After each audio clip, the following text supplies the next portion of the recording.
Alright. Cool.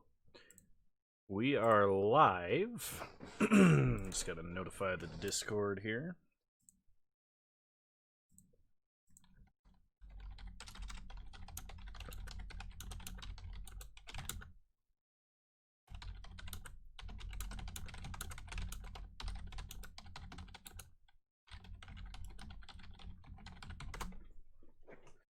Cool. So, sorry for the delay. I was waiting on food to get here. And, yeah. That's because I'm terrible and forgot to buy groceries this week because there was a bunch of other stuff I was juggling and... Well, anyway, we're here now. And honestly, I'm really, really interested in working on and playing, well, what is that deck? This one. This land destruction deck. Because it was so sweet. So good. Oh,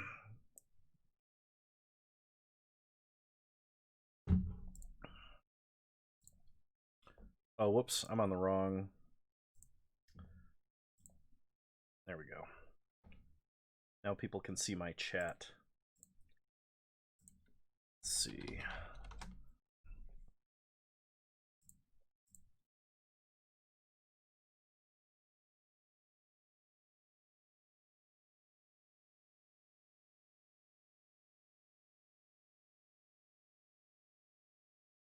Alright, cool. That's set. This is a deck I'm thinking about playing first. The only cards I don't have for this is Sunbaked Canyon, just because they're so expensive. They're like $17 a piece, so I can't play with those, obviously, but I've been looking at this list, and I'm like, I kind of need to make some adjustments to it.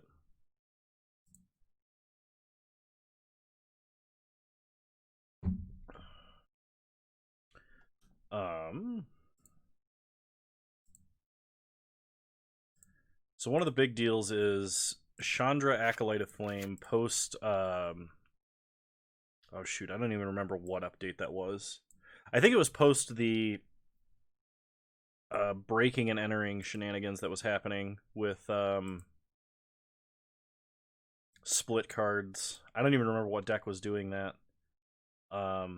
They changed it so that split cards in all zones, except the stack, are the combined CMC of both. So Boom and Bust is an 8 CMC card, meaning that Chandra cannot flashback Boom and Bust, which makes her probably not the ideal Planeswalker to be running in this deck.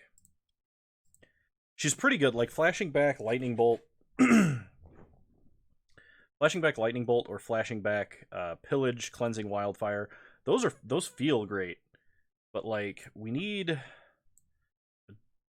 if there is one, and I don't know if there is, some other kind of value engine in that slot. Let's take a look at what we got. So for red Planeswalkers, we don't have that many options for cheap ones. Alright. We're maxed out on Nahiri. It probably, honestly, should just be more Ajani's. Because Ajani felt fantastic. Ajani or, like, Chandra Torch of Defiance. Both of those felt fantastic, and we curve into them off of Cleansing Wildfires, usually.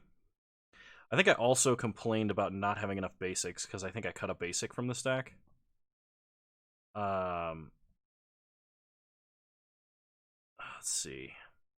If I was going to make adjustments, I'd probably want the 4th Karn as well.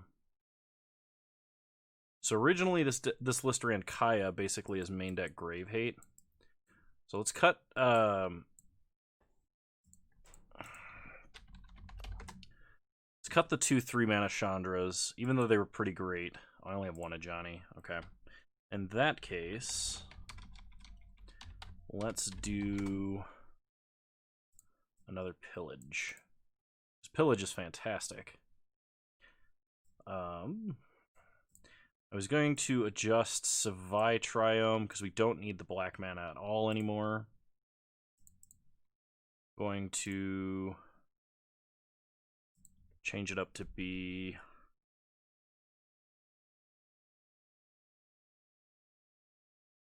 Oh, I needed another mountain. I needed another mountain and another plains, I think is what I decided on.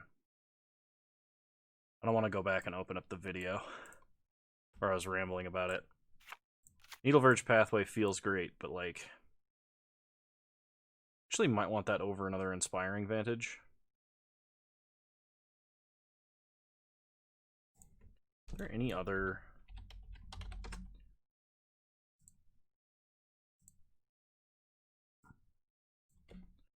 Any other good lands that I could be running? Like Battlelands or... I don't want to be running fetch lands, if I recall. Hi, everybody.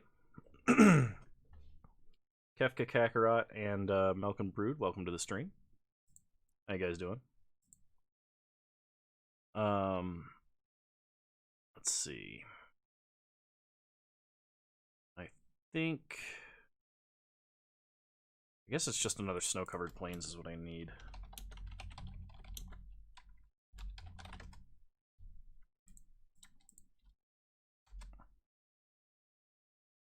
Yeah, alright. Little sore from cleansing wildfire yesterday, yeah?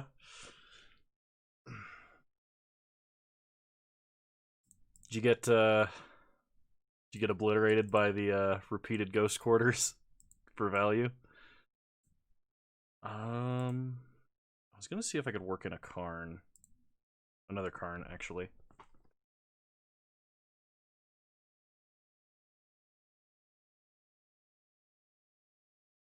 Oh, right, red sweepers. I wanted red sweepers, like Anger.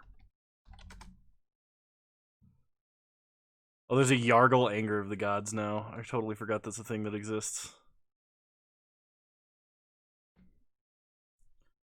All the Jund Hates Tron variants. Oh, man. That sucks. I'm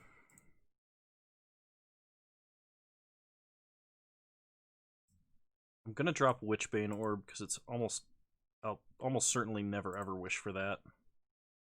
With Relics main deck. I think I'm gonna drop Crypt. I'm gonna run 2 Anger of the Gods in the sideboard. I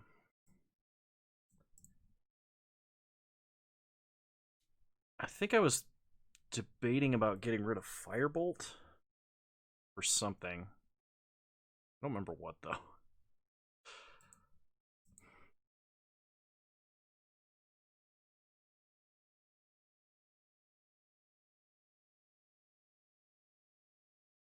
Trying to remember. Oh, I know. I was going to since I have Silent Clearing, I was going to try running Silent Clearing instead. Just because we do need some land cycling, and that's what I've got.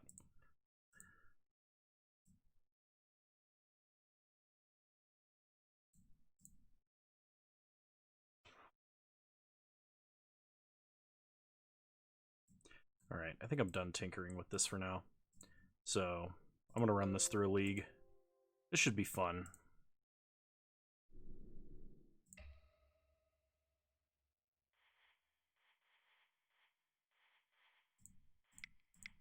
Any of these take, No, they don't. Okay. Modern League it is. Let's make some people sad with some land destruction. I super enjoyed playing this when I made a YouTube video for it. That's really bright. And like getting to use land destruction against Ponza felt amazing. So hopefully we get a lot of repeats of that. Oh, I'd love to play first. We got a Lightning Bolt, Boom and Bust, Cleansing Wildfire. Yeah, this looks like a keeper. So we're going to start Inspiring Vantage, leave up a Lightning Bolt in case our opponent's a Mana Dork deck of any kind.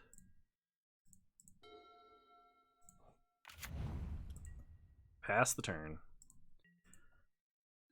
Almost certainly going to go on the Cascading Cataracts boom plan first, especially seeing white mana or seeing blue mana here. This is probably ad nauseum. It's one of the only decks I can think of that actually runs Seachrome Coast. So boom, hit Cataracts and Seachrome Coast. Really wish this was a Sunbaked Canyon, because if it was, I could play Pillage here. Okay, opponent opts.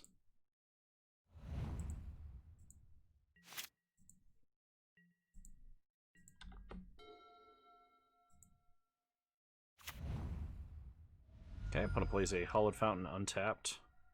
Red mana, please. There it is. Sacred Foundry. Let's go ahead and continue the pillaging. Okay, opponent opts again.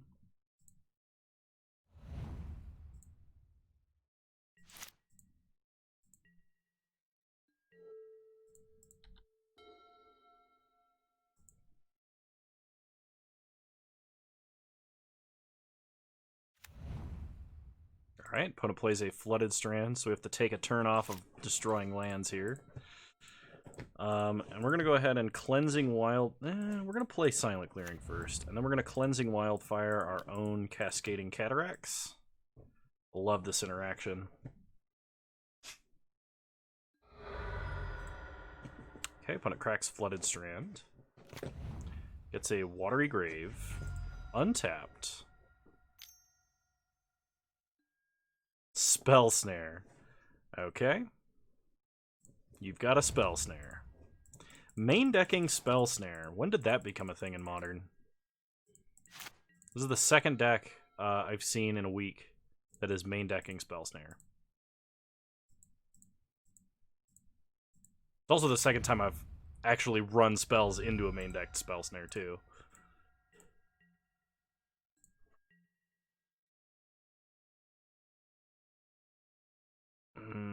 If that had resolved, I would definitely crack Silent Clearing. But I kind of want it just in case they have a Censor. We have a Nahiri. Really? That is interesting. I wonder why. I really doubt it's like land destruction or anything like that. It's probably because that's the best way to counter Stoneforge or something like that. So opponent opts.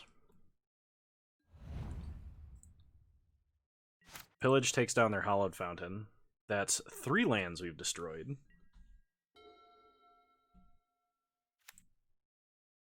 Opponent draws a Swamp. Inquisition, they can take Lightning Bolt. But in theory, we can land a Nahiri here, which will be fantastic.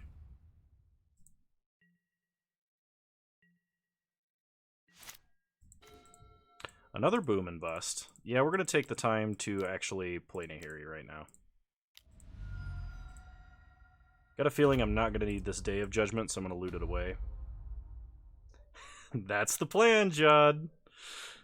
That's the plan. So discard Day of Judgment. We draw a Lightning Bolt. Pass the turn. We are 2 turns from Emrakul. Thank you, Six Sigma. Manifest Destiny. Eminent Domain. It's just... Has my opponent finally stopped top decking lands with all their opts? Nope.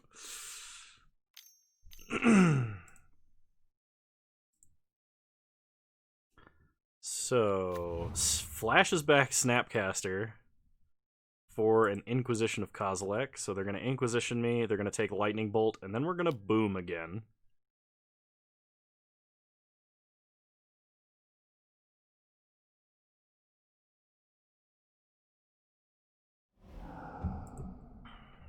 Okay, we take our Lightning Bolt. We untap. Ooh. We could play Chandra, uptick for mana, and then play Boom. And then uptick Nahiri. And then our opponent is going to be very sad. Alternatively, we can play Chandra, downtick to remove the only threat, and get Nahiri to ultimate range uncontested. That's probably better. It's not like my opponent's playing red, so they're not going to have damage removal. If they have Planeswalker removal, it's just straight Planeswalker removal. I actually think I loot away this boom. Because if they're playing Spell Snare, they probably have like another Snapcaster or something. They cannot handle a Nahiri that's going to ult and get an Emrakul. Sweet! Alright, so versus Control, we have several things that make their life even more miserable. We're bringing in some Guttural Responses and Chandra Awakened Infernos. We're going to drop the Wraths, because I don't think we need them. Oh, I forgot Boil! John, I forgot Boil. That's the other card I was trying to put in the sideboard that I couldn't remember. Ah, I'm a failure. John, what am I going to do? I don't have Boil. How am I going to beat the Control deck? What's in my glass tonight? Just water. Promise. It's not straight vodka. Sometimes I wish it was, but today it's just water. No, not Wormcoil Engine. Not unless I wish for it. I'm gonna drop, I think, Firebolts, actually. Okay. How do you not have Kieran combo in this deck? Because Kieran combo is actually kind of slow. Like, this deck actually just casts 6-mana Armageddon in the form of Bust. It's pretty sweet. I'm going to keep this on the draw. It's not great, unless my opponent starts, like, Serum Visions Tapland or something like that. We get Inquisition, so they can take Relic or they can take Talisman. The rest of our hand dodges Inquisition. Punter of the 2020 NFL season. Weighing in at 270 pounds, Kano! Yeah, absolutely.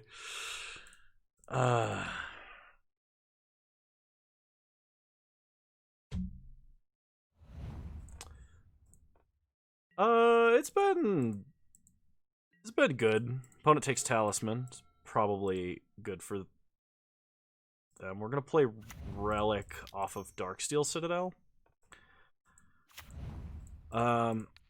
This week has been like draining just because it seems like it's super long, but I had a good weekend and I've kind of just been riding that high since. So today was like super long up until now, but we're playing the Magic.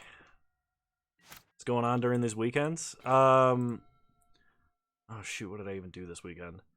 Well, my roommate had a family medical emergency arise, so I had to rush him to the airport on Sunday, and everything turned out fine. Everything worked out, but that was a major interruption to my weekend. But other than that, I just got to hang out with some friends I hadn't seen in a long time, and let's try taking out their blue mana. They like 100% have a counterspell. Magic, the cause and solution to all of life's problems. Opponent just runs out of Snapcaster Mage, no value. Oh, man.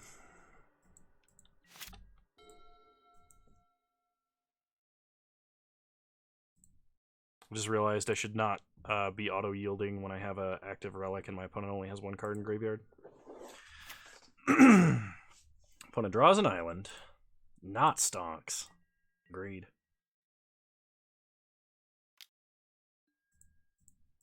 So we're going to take 2 here.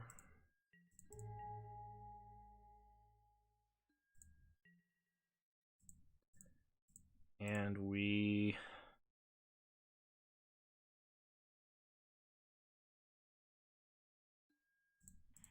exile their only card in grave. I find Relic to be one of the most mechanically annoying cards, because the correct thing to do is to activate it whenever your opponent has anything in their grave. But it's also really annoying when your opponent does that. I'm going to crack Relic to draw. Thanks, Six Sigma. We'll play Inspiring Vantage. Pass the turn. We're very close. We're like 482, or I think it was like 484, actually, last I checked. Opponent flashes in another Snapcaster. Well, I'd like to start drawing some lightning bolts. Top 3 cards to irritate your opponent. Any kind of annoyance is allowed. Well, Relic's a personally aggravating one for me.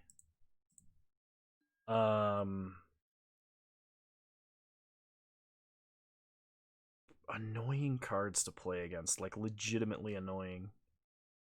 Run Mill in Modern for 500 subs.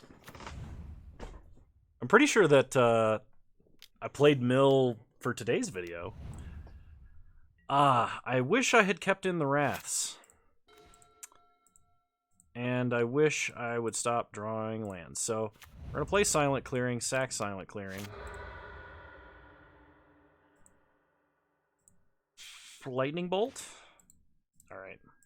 I'm going to concede because I absolutely can't win against that. I'm going to bring Anger of the Gods back in. I'm going to bring in Anger of the Gods, I should say. Not back in, because it was never in the first place. But I think I'm going to drop... Ooh, I don't know.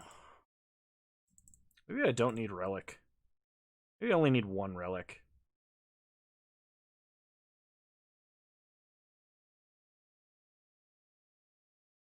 I'm going to take out a Chandra Torch of Defiance. 473 of the subs are just Bone Daddy with fake accounts. He wouldn't put in that much effort for all the Tron content. Alright, I can work with this. We'll keep.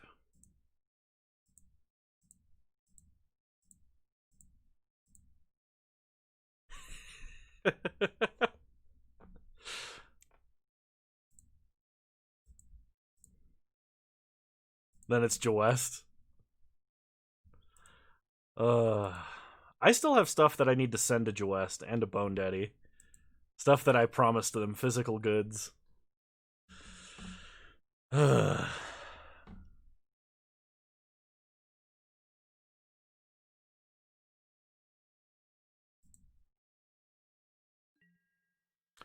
Alright. They're not scantily clad Polaroids of me or anything, promise. We're gonna play Snow-Covered Mountain Relic. Now our entire hand dodges Inquisition. My opponent mulliganed to 5, which is not really something you want to do versus land destruction deck. Alright, opponent shocks Hollowed Fountain. Why only 3 cards? Because that was the original, what the original list ran. Alright. Nope. Negative. Kefka Kakarot, negative. Alright, opponent opts.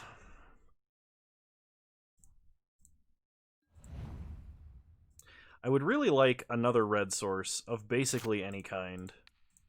You can exile that opt on your upkeep.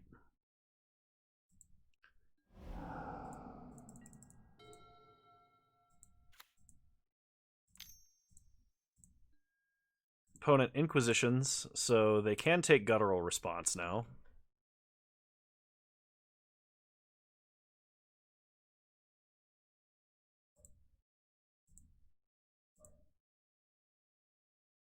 Well, Guttural Response is actually the only card they can take.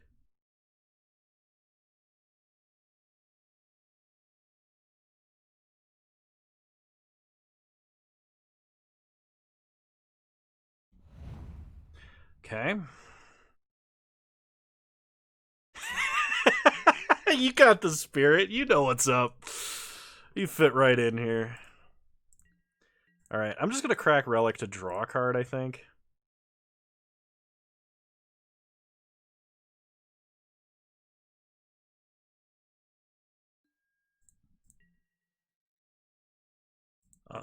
I think we have to run this Spell Pierce out of our opponent, unless I draw another Guttural Response.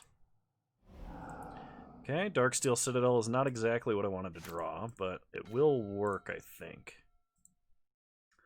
I'm going to play Cascading Cataracts, and we're going to go ahead and boom. Targeting Flagstones and Hollowed Fountain.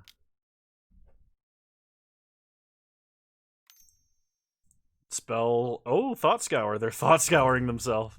And here I was worried about a Spell Snare.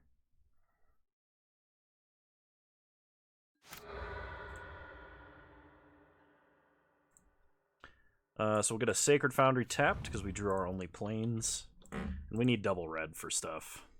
For reasons.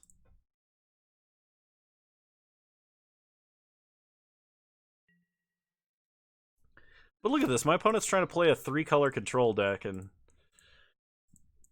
we had to play the new type of fun police.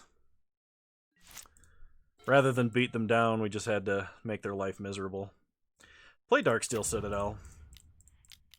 Go ahead and play Karn. And the game is over. Alright, that's round 1 for us.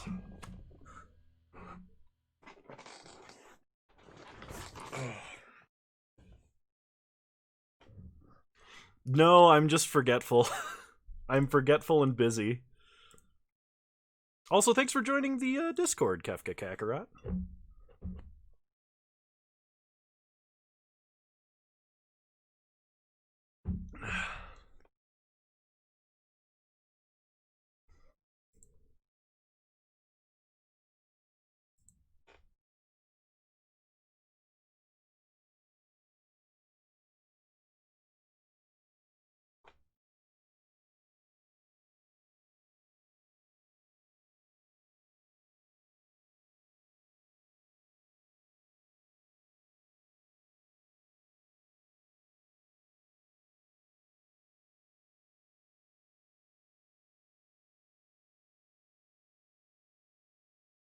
Pawns in my plot to rule the world?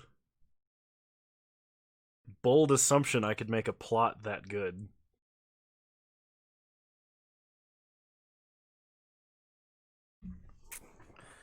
Alright, round 2, here we go. Time to start obliterating more lands. I would love to play first. A plot doesn't have to be good to exist. Oh, man. Opponent's playing some kind of Jengatha deck. We can't keep this. If I draw a land, this hand is actually quite good. If I don't draw a land, it's horrible.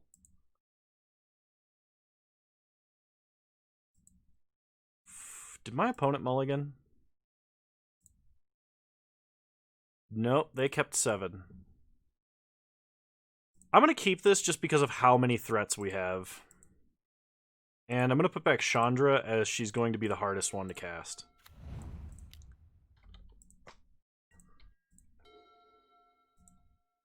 You could always spend $7 and get the mostly modern viable... Oh, my opponent played an Urza's Power Plant. I guess it's time to figure out what... no, we'll wait. You'd always build the mostly modern viable $7 mono red devastating red list that I was playing. As literally as long as you play mountains, it's just $7 to play. It's pretty sweet. Alright, Cleansing Wildfire. We're gonna get rid of that foil power plant because it displeases me. Land, please. Another Cleansing Wildfire is fun.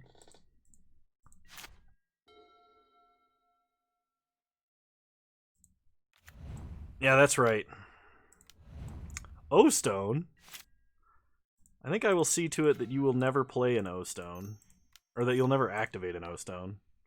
Second Cleansing Wildfire. Land, please.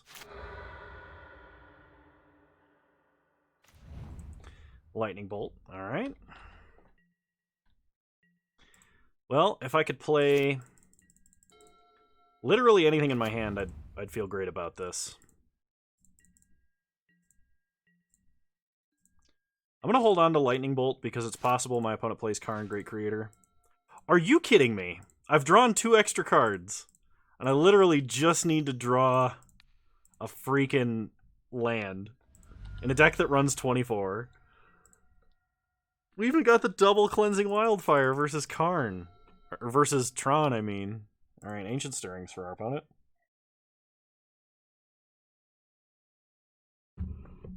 Unbelievable. Unfreaking believable. Power plant plays a redundant power plant and ancient stirrings into a power plant. Lightning bolt, kill Karn.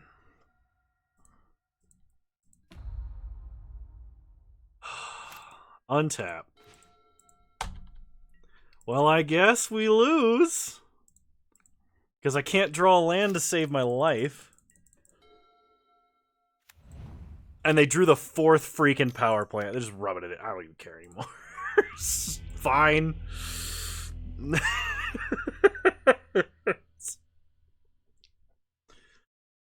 So versus Tron. Can I do anything to make Tron's life more miserable? I actually don't think so. I think we're set up to beat Tron. I think it's exclamation point we hate Tron.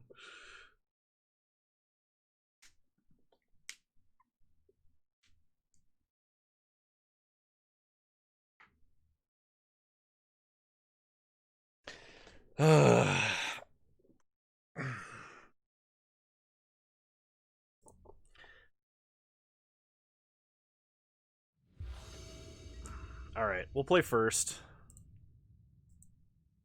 Like 9 times out of 10, we should absolutely destroy Tron.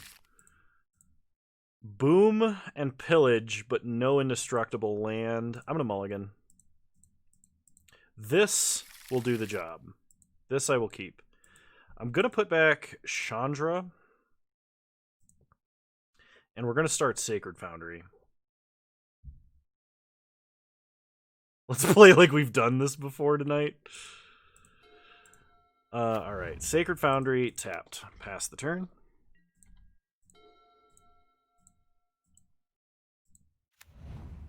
Opponent starts Urza's Tower. We draw another Boom and Bust, which is pretty fantastic. Boom, kill Flagstones and Tower.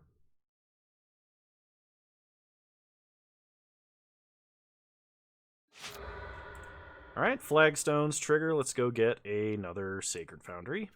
Tapped. Pass the turn.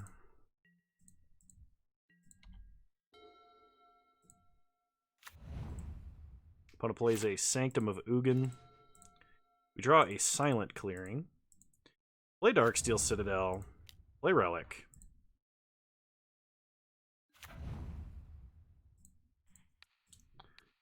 Exile the tower out of their grave. In spite, basically. And then boom, kill that and their other land. Pass the turn. Then we can play a Johnny and start ticking up towards Armageddon. Opponent concedes. 2 land destruction spells beat Tron. Imagine that. Alright, we'll just run it back, because I don't think we can get any better versus Tron. It's not my birthday, West. Stop with the really convincing birthday messages.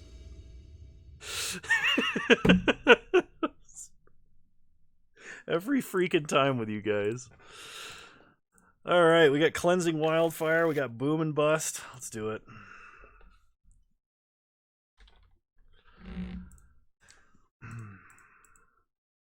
You guys are so silly. It's not my birthday, Kefka.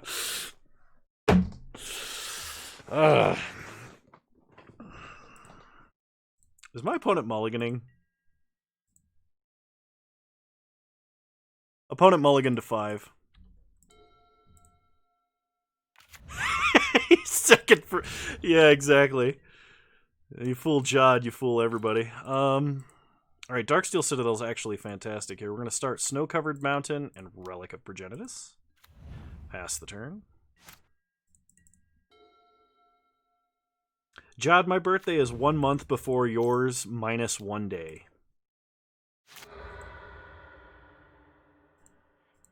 Oh no! Sylvan Scrying! My opponent's about to assemble Tron!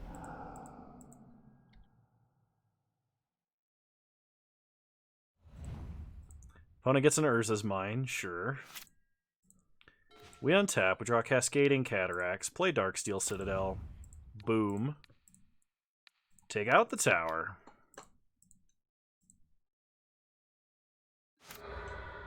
Thus, big panic.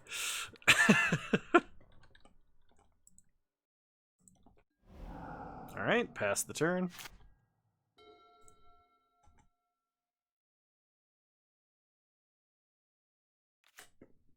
Opponent plays a forest. Sylvan Scrying. They get a tower. We untap. We draw Inspiring Vantage.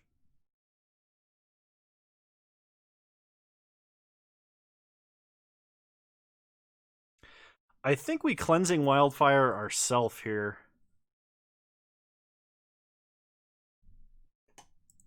It's going to take 2 turns for my opponent to assemble Tron. Get a mountain. Okay, Pillage helps a lot. We'll play Sacred Foundry tapped. Pass the turn. Betting they have a redundant power plant. Oh, I bet they do too. I'm gonna play an Oblivion Stone. Make him exile a card. Yeah, I should have been activating Relic. I didn't.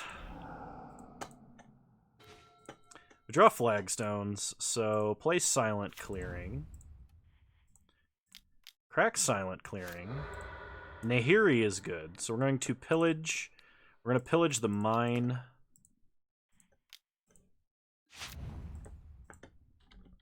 Pass the turn. They play Tower. Ancient Stirrings.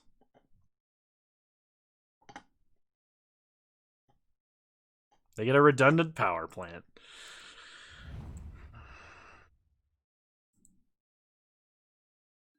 But it's whether or not they have a mine that it matters. We draw a second Nahiri. Yeah, I saw that deck. I was actually really interested in playing it. It looks like a lot of fun.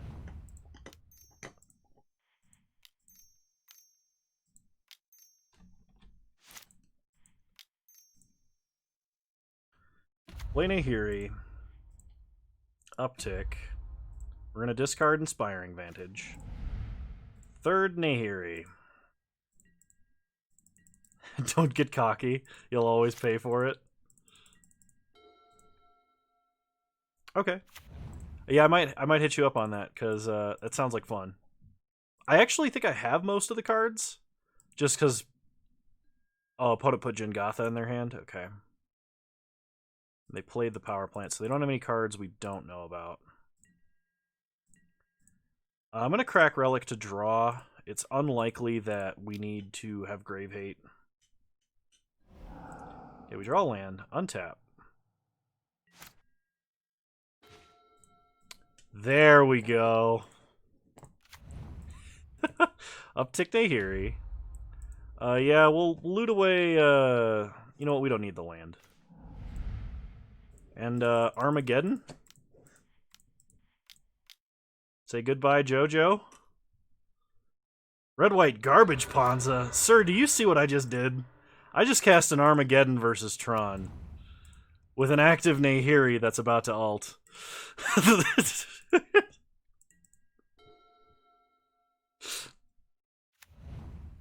Yeah, Stoneforger does look like a lot of fun. Alright, we untap. Best matchup, come on. Oh yeah, sure. Alright, we're gonna ult. Get old Emrakul-y boy. Or I guess Emrakul technically female.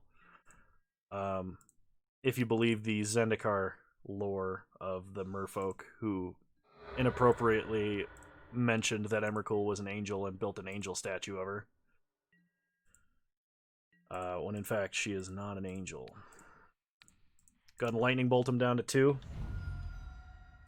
Alright, Emrakul back to hand. Gonna get him with the old lightning helix. Oh, we get the flawless victory. I don't even need to see what my draw is. Lightning helix. The flawless victory. My opponent has no permanence.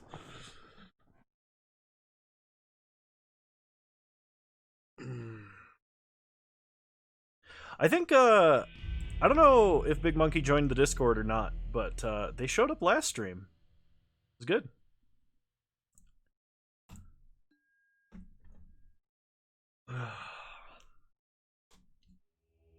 All right, round 3. We're 2-0. I would love to play first.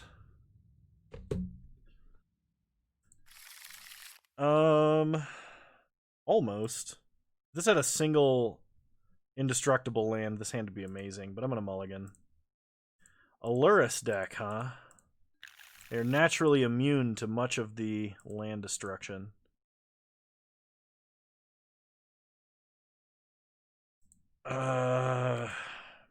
Yeah, I'm going to 5. I don't like it, but I'm going to keep it. We're going to put back Day of Judgment and Cascading Cataracts. Start Inspiring Vantage. Pass the turn.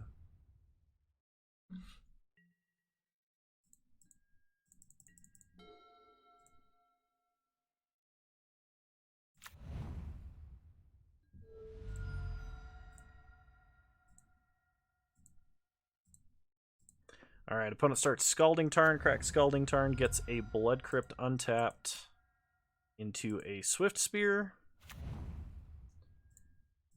That is going to get bolted. Boom and Bust, please. Or Cleansing Wildfire.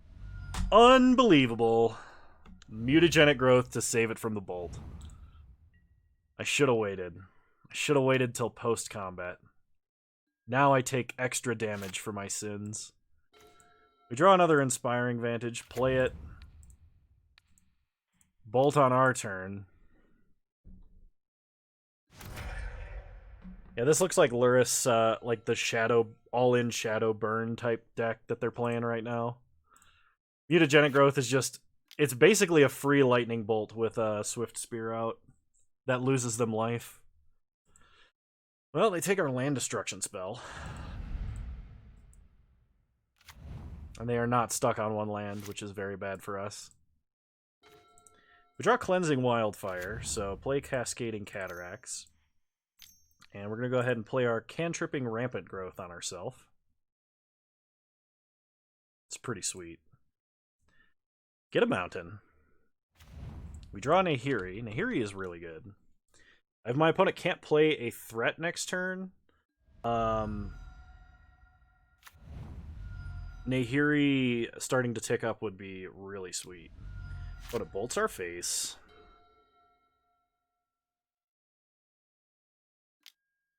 Thoughtseize. They cast Thoughtseize against the guy with one card in hand. But I guess they're just trying to lose life for Shadow. Yeah, that's bad. Pass the turn.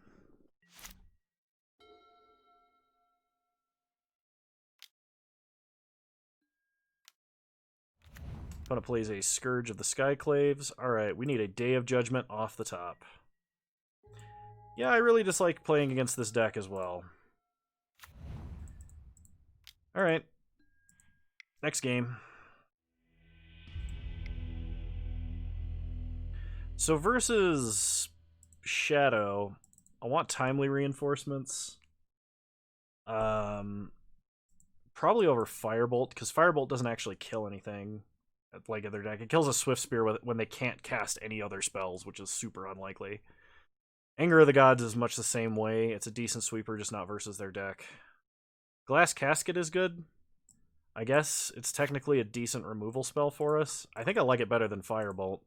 If I'm wishing for it with Karn, I'm really desperate, so might as well have it in the main deck over a spell that's not going to do anything.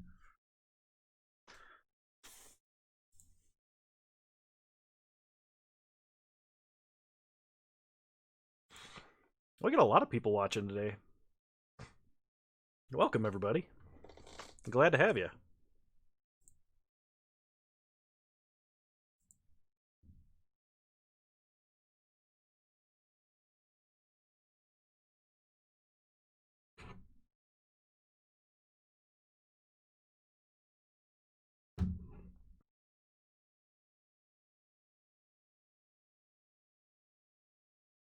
Opponent apparently really has to dig through their sideboard to see what they have for land destruction.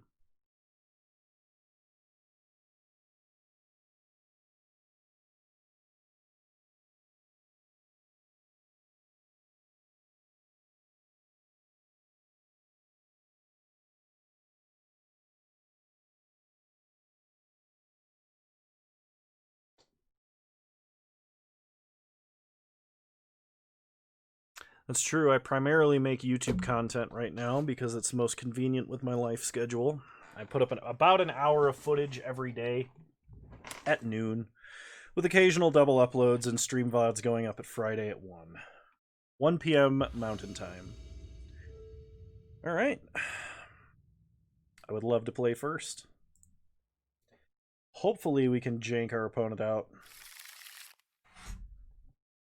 I mean, this looks like as good of a hand as any. I'm going to keep.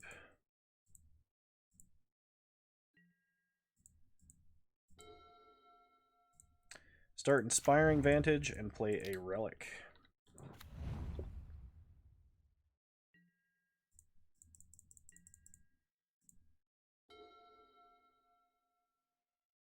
Six Sigma. Oh, with as often as you use the Discord command, I'm surprised you still mess it up occasionally. Alright, opponent's playing Bombat Courier. Didn't expect that one. They get in for 1. Exile the top card of their deck face down. We untap, we draw. Day of Judgment. So, Darksteel Citadel. Boom.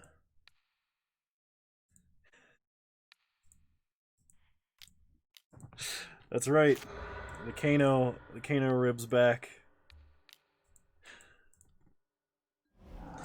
Alright, we make our opponent exile their Blood Crypt. Then we pass the turn.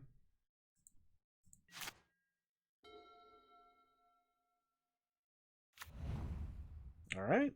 Scalding Tarn. Opponent cracks Scalding Tarn. Gets a Blood Crypt untapped.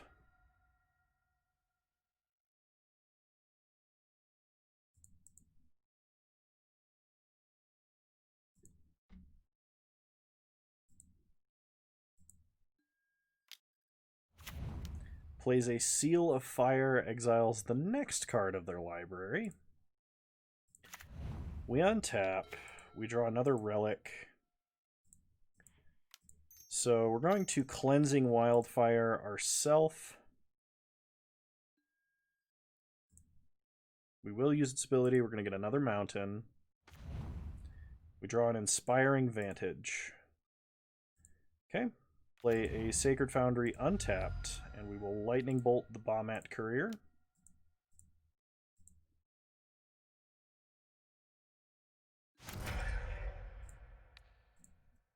Make him exile a card. And pass the turn. Alright, we just need to draw more land destruction spells. Opponent plays a Bloodstained Mire, cracks Bloodstained Mire.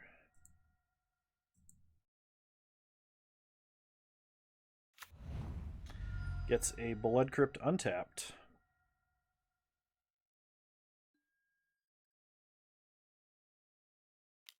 Plays a Scourge of the Skyclaves. We untap, we draw Chandra, Torch of Defiance. Chandra, thankfully, exactly large enough to deal with that Scourge. No, it's not, because they could sack Seal of Fire to deal 2 damage to us and have less life total than us. Meaning, unfortunately, we have to Wrath this turn. Every other play results in us being in a worse position. So we kind of have to hope that they stumble on having a threat this turn. That they have to play like a 3rd land and draw, like put Luris in their hand or something. Alright, they get another Scourge. Crack Bauble. We untap, they draw a card. We draw a Cleansing Wildfire. Crack Relic, we're going to draw a card here.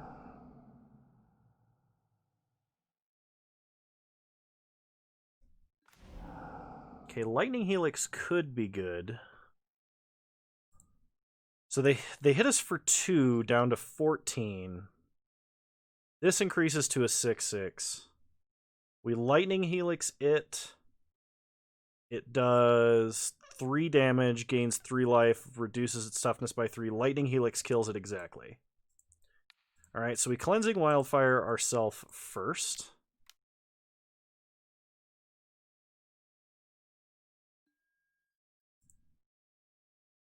Get a Plains this time.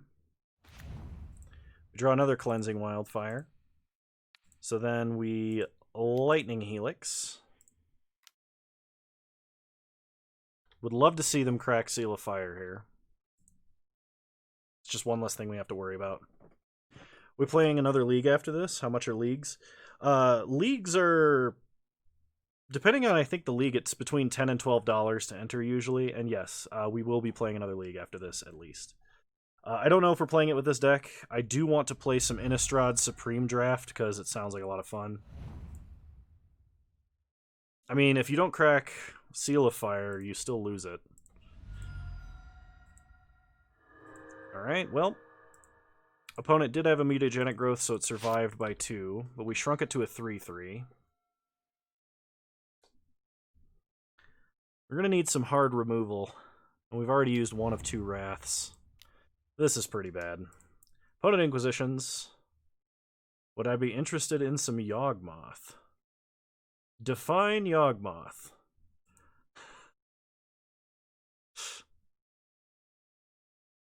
The will, the character, or the creature?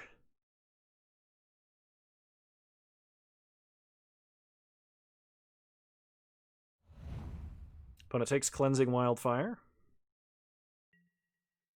The Thrawn Physician. Do you have like a deck list that plays him? We go to 12. We untap. We draw Cataracts. So, play Cataracts.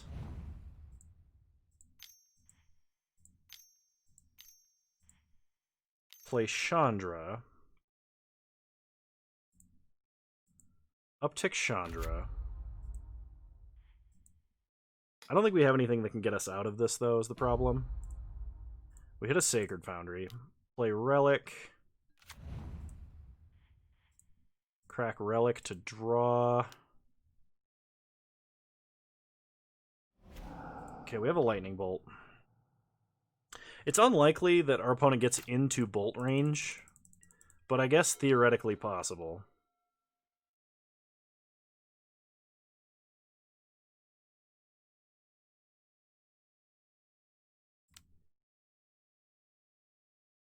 Yogpog. Alright, opponent plays a Nile Spellbomb, triggering Prowess.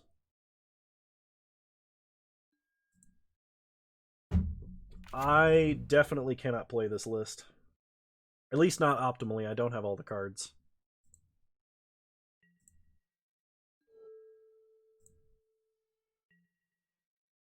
I do like it, though. Opponent is going to kill Chandra and hit us for 2.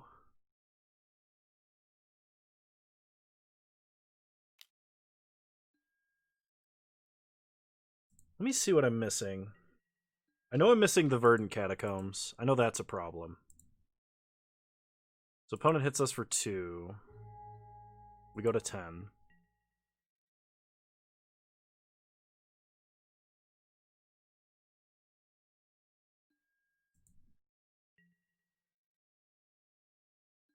We untap. And we draw... Nothing. Alright. We lose. Verdant can be any green fetch, we just can't get the single basic swamp. Alright, alright.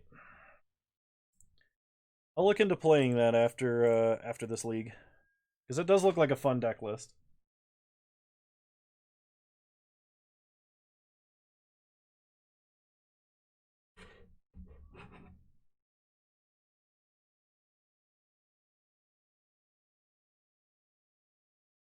Am I familiar with the combo?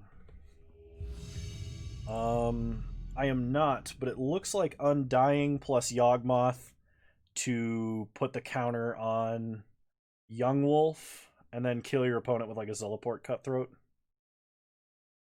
If I had to guess. Alright, I'd love to play first. Yep, this is a boom into a Cleansing Wildfire. Or a Cleansing Wildfire into a turn 3 Nahiri or a Johnny. Oh, there's also Strangleroot Geist, which can be used as part of the combo.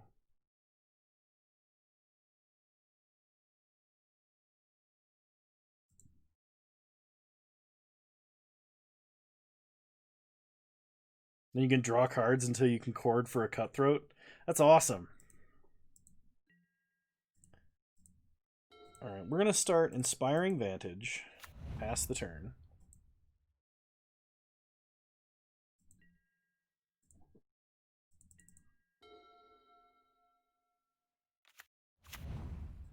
When it starts Sacred Foundry tapped. We untap, we draw Karn. I think the correct choice is Boom. I really want to Cleansing Wildfire ourselves here. Because if we can hit a land, then we're like golden. But red-white starting tap land tells me my opponent's deck is also probably land destruction. And that we also need to keep them off of mana as much as possible. Alright, pass the turn. Now we need to top deck a land, please. Any land will do.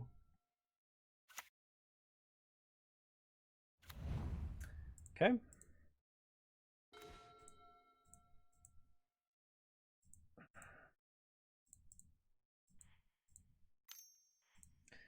So we're going to Cleansing Wildfire ourselves to cantrip. Get a land and hope that we can draw another land. Awesome. So good at drawing lands. Alright, it looks like my opponent's playing Jeskai Control. Which, if they are, I think they're actually playing Flagstones of Trocaire. Yep. It's either Jeskai or Uropile. And Uropile, I don't even think plays Sacred Foundry. Basic Mountain. Cleansing Wildfire, sure. We'll get a Mountain.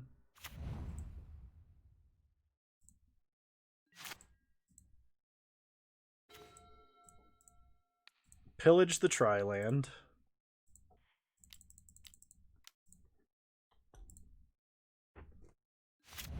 Pass the turn.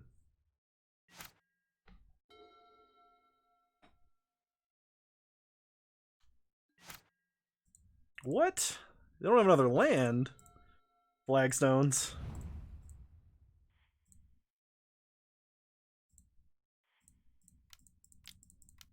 Play Karn.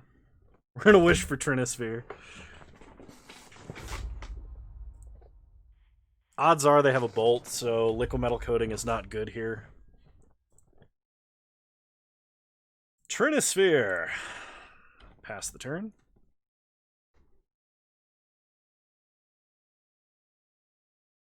In fact, if Karn survives, I might actually just wish for a Darksteel Citadel out of the side.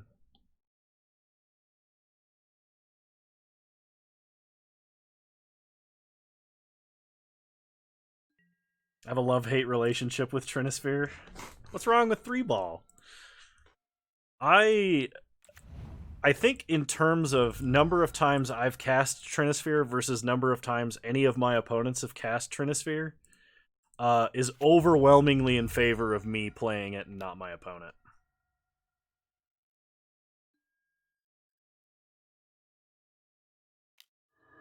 Opponent Lightning Helixes to kill Karn. We draw Darksteel Citadel. So play Darksteel Citadel. I'm going to play a Johnny here. And I'm going to keep their red mana... I'm going to keep their blue mana tapped.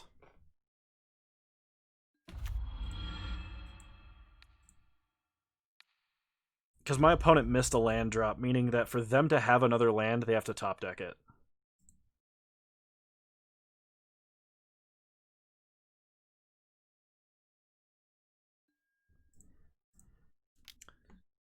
You know, for Wizards of the Coast, printing all of these cards that people don't like playing against, Uro, Teferi, Omnath, I'm going to go on record as saying, reprint Sphere of Resistance, you cowards. You want to promote not fun magic? Reprint Sphere of Resistance.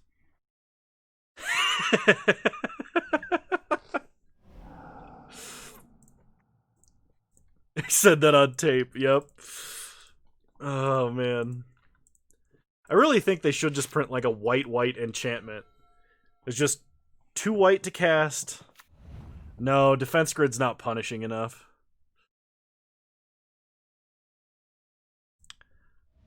Oh, they played Steam Vents untapped. What have you got, opponent? You got a counterspell?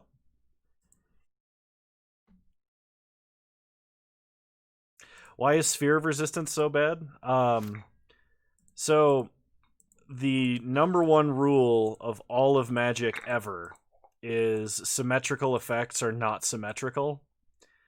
And Sphere of Resistance is an incredibly punishing symmetrical effect. To the point that, like... Oh, wait, hang on. It's like... You play decks that play lands that tap for 2 mana, and then you play Sphere of Resistance turn 1, and now all of your opponent's 1-drops cost 2 mana, their 2-drops cost 3 mana, and you've delayed everything by a turn, but for you, you've delayed none at all. So, opponent flashes in a Snapcaster, that's fine. They target Lightning Helix. That goes down. We're going to go ahead and just nuke the grave so that nothing like that's ever a concern again. You've seen force stacks over Sphere? Yeah, it's that important to stop it from hitting the board. People will dump their entire hand of free counter spells to stop Sphere of Resistance. That's the other thing, is it makes decks play fairly. So any, in Eternal formats, where casting spells for free is amazing. If you land a Sphere of Resistance, your opponent can no longer cast Daze, Force of Will, Force of Negation, Pyrotechnics, whatever. Alright. Uptick a Johnny on the blue mana. Play Trinisphere.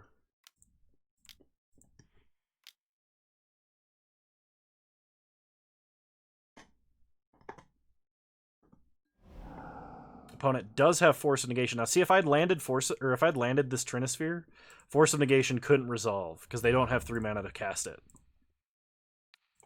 Same thing with Sphere of Resistance. My opponent would have had to like actually pay their last mana to use that Force of Negation, in addition to pitching a card out of their hand. Like, the card is so unnecessarily backbreaking. It's fantastic. I've never actually played with it either. I just love the idea. Because I'm evil. Alright, uptick on the blue mana. And we're going to go ahead and try and pillage this mountain.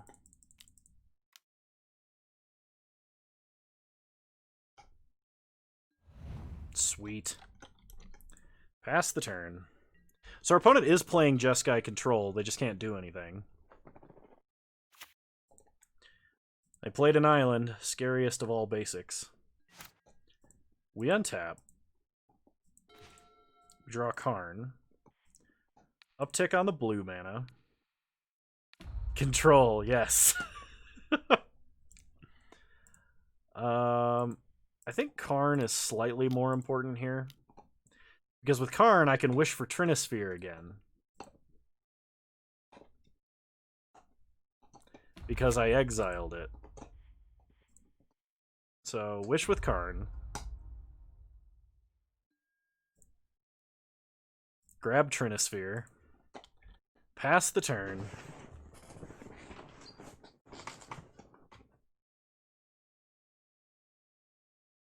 Jeskai Dirtle? Yes.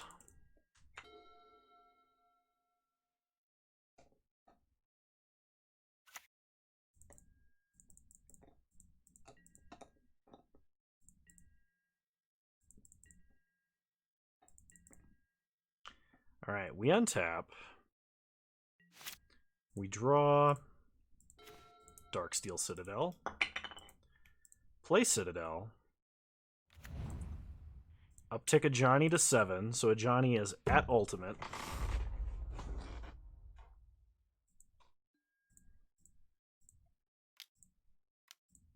Attempt a Trinisphere. We can get through a mana leak. We can get through a remand. They basically have to have Force of Negation here.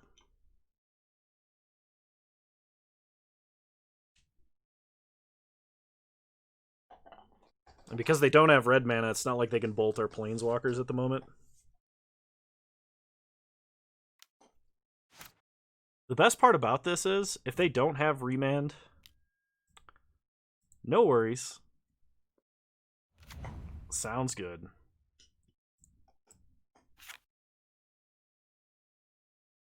I don't think that works. Though I don't know for sure. Sweet, Trinisphere resolves. Now we downtick Karn.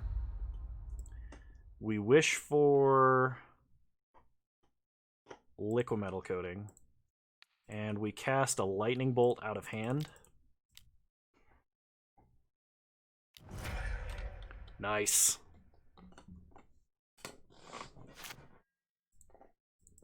Thanks for stopping by, though, Kefka Kakarot. And thanks for joining the Discord. Much appreciated. Teferi Time Raveler. Yes. That is a Planeswalker. You're going to unsummon 3-ball. You got it.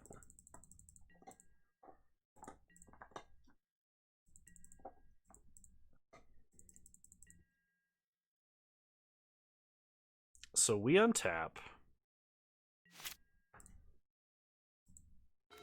We draw Nahiri. Destroy all lands target opponent controls.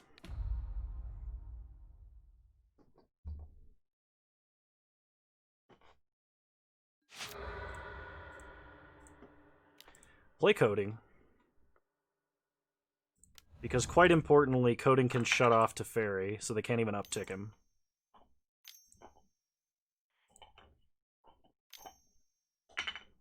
Play Trinisphere, so now our opponent is a million turns from doing anything.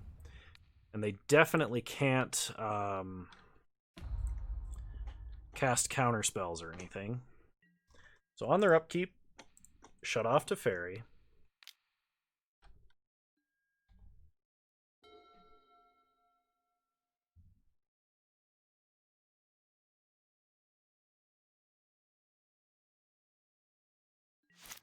We untap. We draw Karn. Let's just play Nahiri.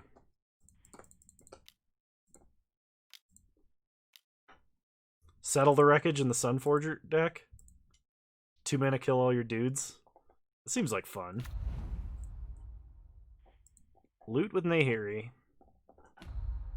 Discard Nahiri. We get a Day of Judgment. Uptick Karn.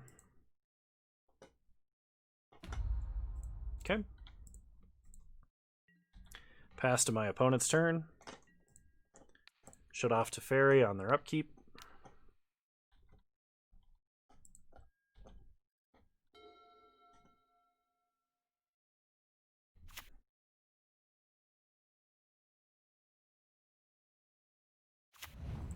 They play a Scalding Tarn. We untap. Play a Mountain. Do we have any other good cards in our sideboard that we could wish for with Karn? I mean, I could get a Wormcoil Engine. Uptick Nahiri. We'll discard Day of Judgment.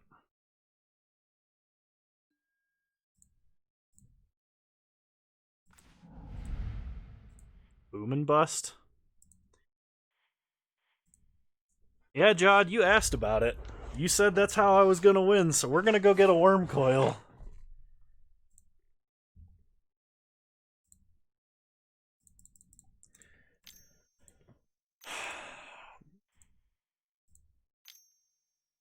So if Moto stops lagging for 10 seconds, we're going to cast a 6-mana Wall of Keywords.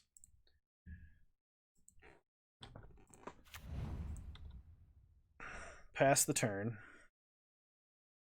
They can't mana leak. They don't have the mana. Literally, they can't cast anything because it costs 3. Yep, there you go.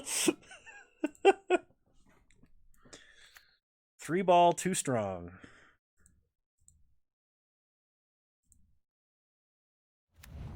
Oh, flagstones?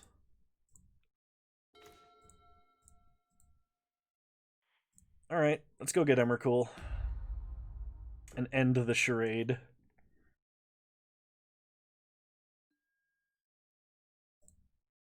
One of these days I'm gonna misclick and click relic. Attack Teferi to send a message. No, I'd actually worry about my opponent being able to beat me after that. Alright, so versus Jeskai Control, we bring in Guttural Response and Chandra's. I'm going to drop Firebolts and probably Day of Judgment, Wrath of God. I'm going to keep in 1 Anger, though, over a Relic. Then I'm going to submit deck, and I'm going to restart Moto really quick. So you got to look at my ugly mug for a second while I do this.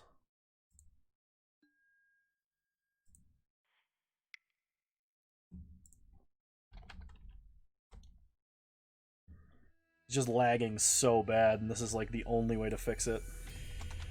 Because this program just hemorrhages memory.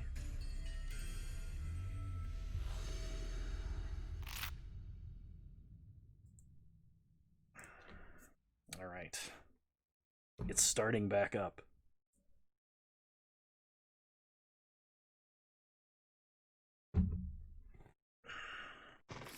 Almost. This is not quite keepable, so we're going to mulligan.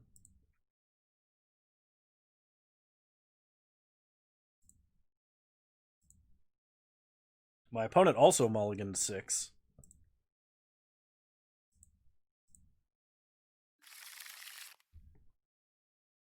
Okay, they kept 6. We're going to 5. We have to have some kind of early interaction, and we're just not getting it. Alright. I'll keep 4. Put back Nahiri, Pillage, Helix.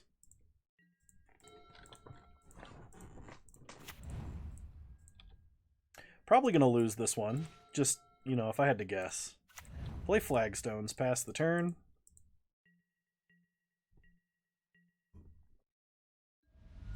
Put a crack Scalding Tarn. For a Triome. They play their own Flagstones. They do the same trick we do to accelerate. They get a basic island.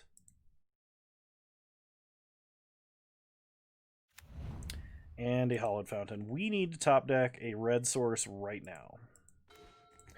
That is not a red source. Play Cascading Cataracts and play Talisman of Conviction.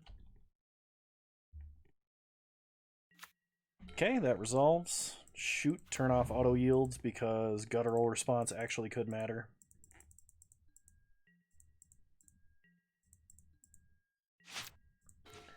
Untap, we draw Cascading Cataracts. I'll play another Indestructible land. This sucks, but I gotta do it. Does it resolve? No! Tail's End? You're running Tail's End? You jerk. Counter target activated, triggered ability, or legendary spell. So counter target fetch land activation or planeswalker is what I read. Mystic Sanctuary, they're going to put Tail's End on top of their deck. And they play Big Teferi. They uptick Big Teferi. So unless we could somehow cast Bust... Alright. Alright, we're going to game 3. We had to mulligan to 4. That's just something that's going to happen when you do that.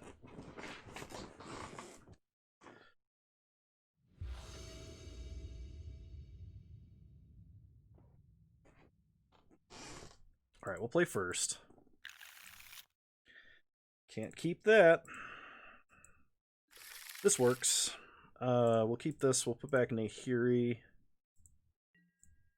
And we'll start Citadel Relic. Pass the turn. Opponent starts Scalding Tarn. We untap. We draw Flagstones. Play Inspiring Vantage. Cleansing Wildfire ourself. Get another red source. We draw Boom and Bust. Fantastic.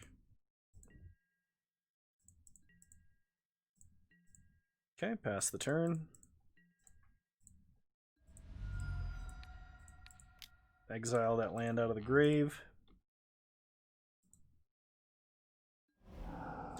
F6, because we're not doing anything else.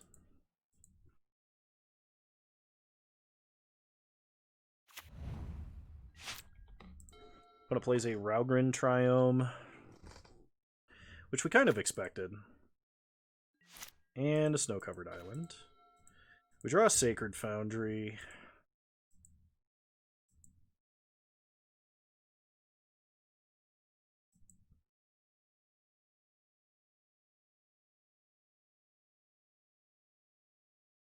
Play Sacred Foundry tapped. Attempt to pillage.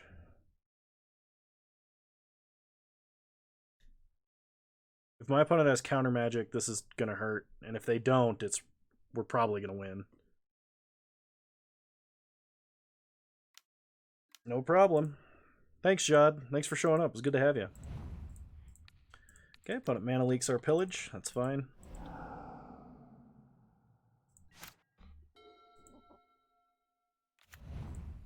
Okay, opponent plays a Flooded Strand. We untap. Draw another Boom and Bust.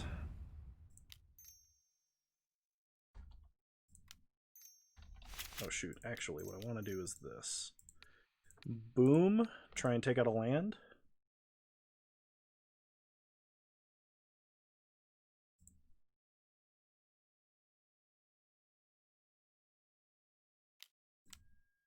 On an Aether Gust. I'm putting that on top. Then we're going to boom again.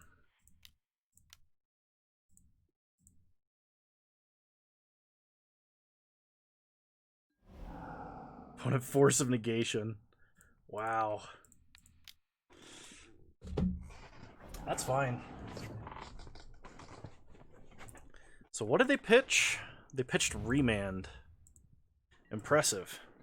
If we draw a land, we can cast Bust, and odds are they're out of counterspells. And by that, I mean if we draw a land off of Relic. Okay. They fetch up a Hallowed Fountain. They play Steam Vents untapped. They cast Jace. Yeah, I'm cracking Relic right now. So we draw Boom and Bust. Opponent's going to Brainstorm. But they have to have another force, basically. If we draw a land...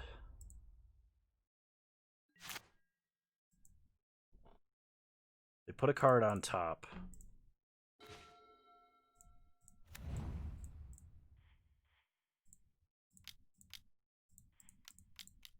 Force of Will? Check.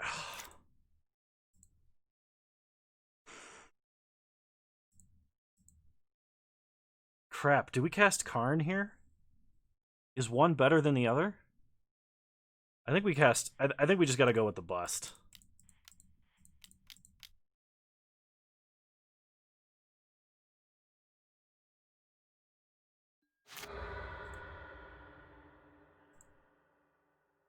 Get a Sacred Foundry. Will not pay 2 life. Pass the turn. Well, we just resolved Armageddon versus Control, and we kept 3 lands out of the deal. Opponent is going to try and Fate Seal us to death. They play a tap land. We need to draw land. Okay, a Pillage we can't cast. Pass the turn. Am I going to get Fate Sealed to death? I'm going to be so mad.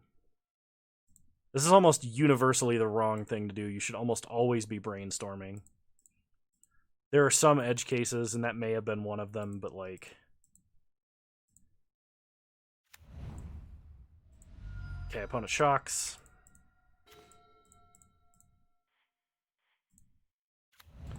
Play an untapped land. Play Karn.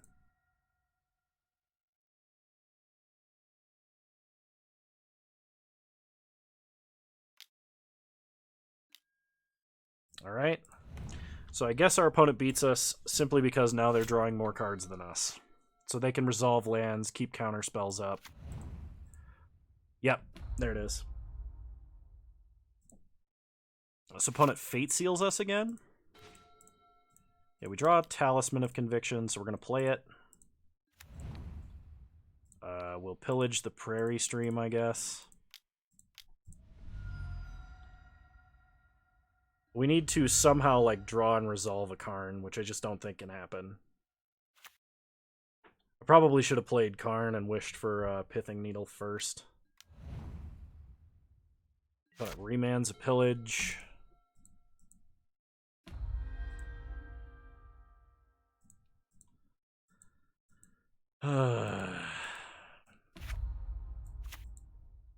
Two turns from ult. Opponent is back up to where they were. Yeah. Alright, Karn was definitely the way to go then. We draw a Guttural Response. Not sure that matters. Definitely doesn't because we can't cast it. So we take out a land, maybe.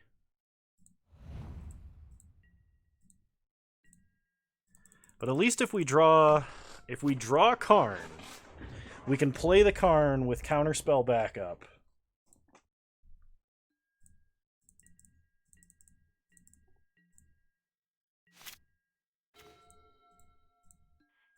Yep, you got me.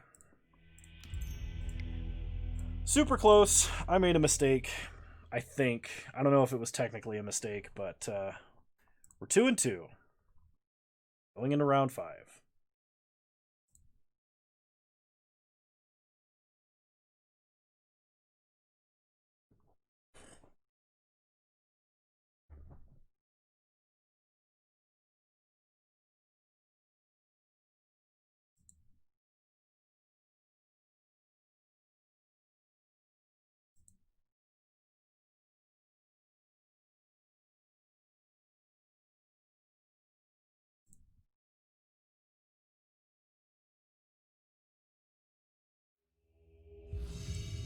All right, round 5. Here we go. I would love to play first. Yeah, this is a turn 3 Planeswalker of some kind. Hopefully that's good.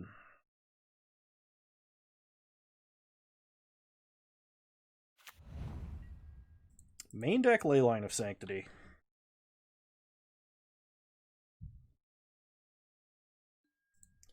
So play Inspiring Vantage, pass the turn.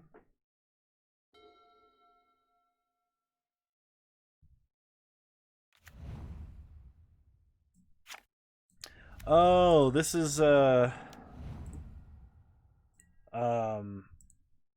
all spells.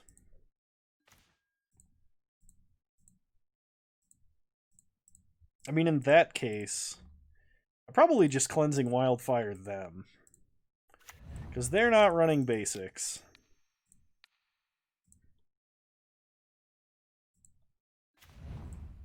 Can we draw a Relic? Which prevents them from winning with their primary combo.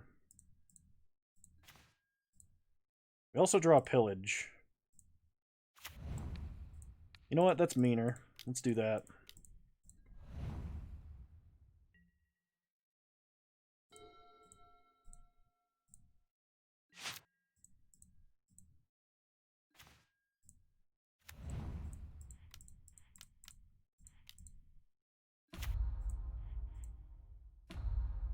Nice.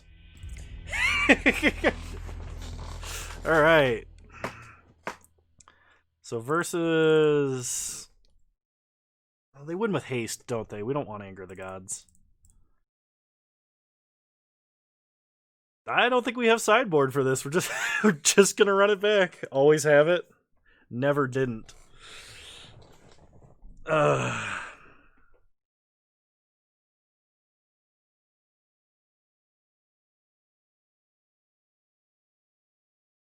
have no idea how to say your name, but welcome. Welcome to the stream. How's it going?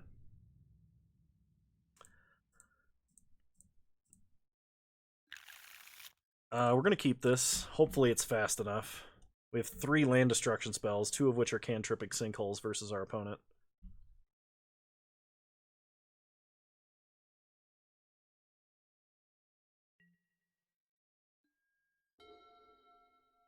Opponent did mulligan to 5. They start tap land, which is good news for us. We draw Lightning Bolt. I think it is worth it to keep up Lightning Bolt. This way, if they play an Undercity Informer and don't have the mana to activate it, it's unlikely because it's the difference between 3 and 4 mana. But I guess it is possible.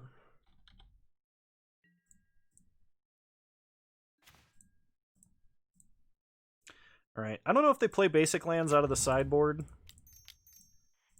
But we're going to start with Boom, basically, for that reason. Actually, should have targeted the black land. It was technically better. Get another Sacred Foundry. Pass the turn.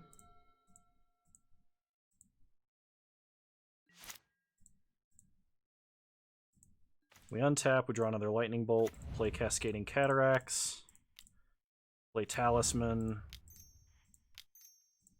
Cleansing Wildfire. Time to do a basic check. They do have a basic. It was correct to Boom. Interesting. Oh my gosh, did they get there? Did I lose because I didn't cast Boom? Unreal. Triple Simian Spirit Guide. Flip your whole deck into the grave. Wow. Alright, well we know they're running basics out of the side now to deal with Cleansing Wildfire. That means we had to hit them with a Cleansing Wildfire for them to be able to combo. Which meant my opponent needed 3 of a 4 of in their hand to win that turn. Which is ridiculous. I guess they could have technically had 2 and then an untapped land, but like... that's still a little bit absurd.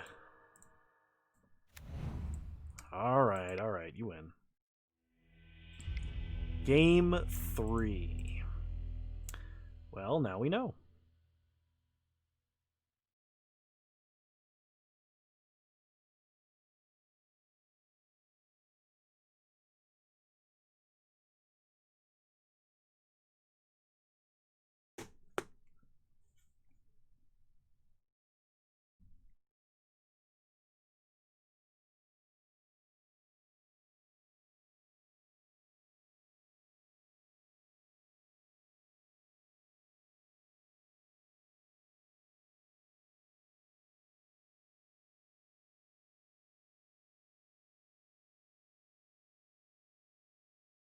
You want to move to Utah? Why? I mean, the landscape's really pretty, but the rest of the state is not fun. I guess their gun laws are pretty unrestricted. Not familiar with the wrestling, but it's fair. I mean, if you can move far enough away from the city, you can basically do whatever you want, because there's nobody that lives like outside of I-15 north to south through the entire state. Well, we already learned Cleansing Wildfire is not going to cut it, so we need to mulligan. Pillage might, but that is slow. Minnesota, and here I am thinking about moving back to Wisconsin. Yeah, no, I heard. I heard it's snowing, and not like flurries. It's like 6 inches of snow. Yeah. All right. Well.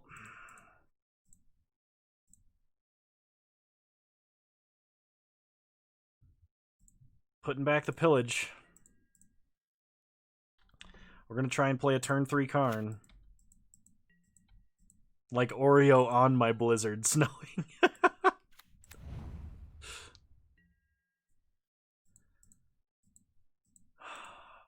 I'm gonna have to rent a car to drive home this year for Christmas.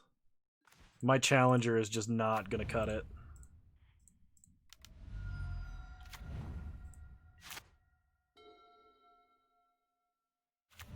North Carolina is a chilly 76.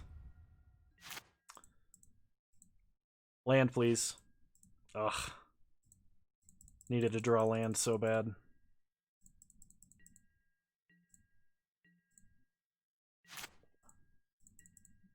So depending on what my opponent plays here, we have exactly one turn. Yeah, we need to play Karn this turn.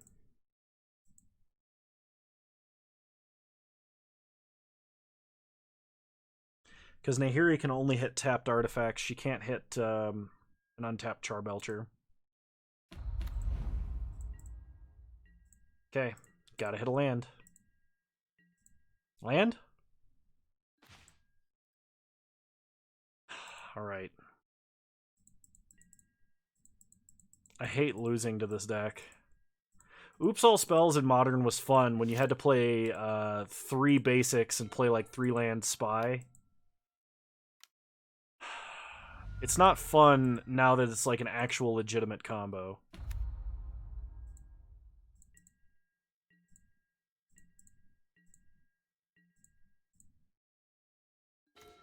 Bolt.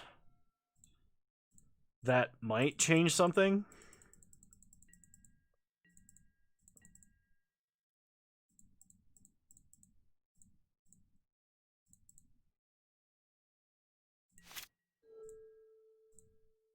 I think I got a cousin that lives in Iowa. He likes it.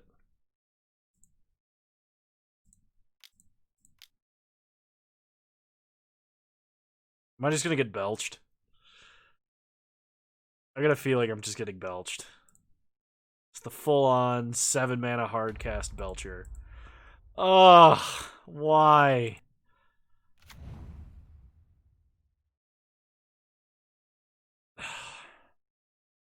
Wait, are they still playing a basic? We might not be dead. We might actually survive this.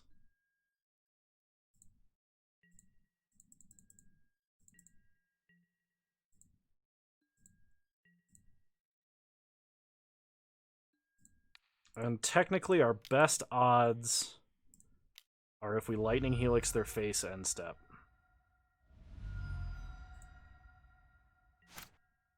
Land. Come on! Come on! So close! Now we're dead, because our opponent can just activate end step, untap, activate, so it doesn't matter. It was only 4 cards deep! We took 5 damage. Could you imagine if I had played Karn that turn, how screwed my opponent would be right now? Sorry, I shouldn't get salty over this, but I am. Get half our entry back. Language? What language did I use, Six Sigma? Salty? Am I not allowed to say salty? At least, like, do it the last VOD. Nice. Mods ban the streamer. That's true. Last time I actually was, I was actually really upset. Like, legitimately angry. Which is the first time that's happened in a long time. I tend not to get upset when it comes to Magic. So yeah, we should have obliterated the, Oops All Spells guy. I should have played the other Boom and Bust instead of the Cleansing Wildfire. I just didn't play around with the triple Simian Spirit Guide. So whatever. Okay. So I've been thinking about doing some Supreme Draft because it's really fun. And it's Innistrad block this time around. I already played one today. which will be coming out as a video on YouTube soon. The other option is I can check out what it would take to play this other deck list I was just sent.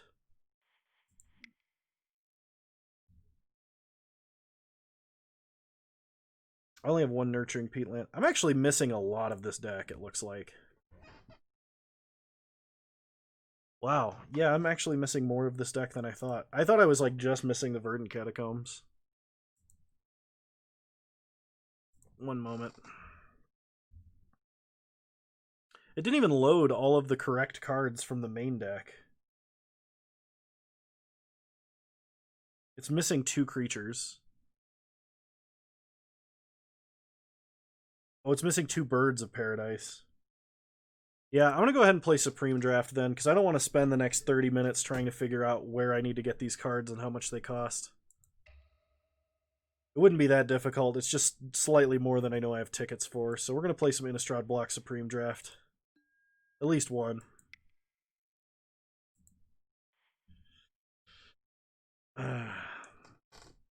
Bet. Bet what? Can always try and get into Sunforger. Yeah, but I want to play Supreme Draft.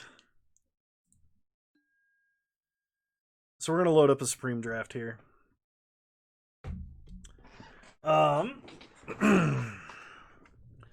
So for those of you that don't know what Supreme Draft is, you pick 2 cards from 18 different packs.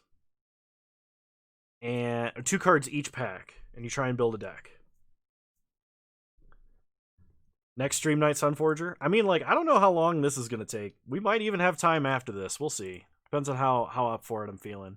Collective Brutality is an insane card regardless of format. Campaign of Vengeance also seems good. Backwoods Survivalists? It wants me to take Backwoods Survivalists? So we're definitely taking Collective Brutality. Let's see. I want to take Midnight Scavengers. Ooh, Champion of the Parish. Humans is definitely an archetype. So let's take Champion and Grizzled Outcasts.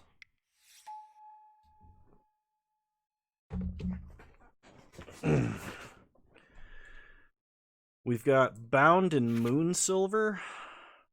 Can't attack, block, or transform.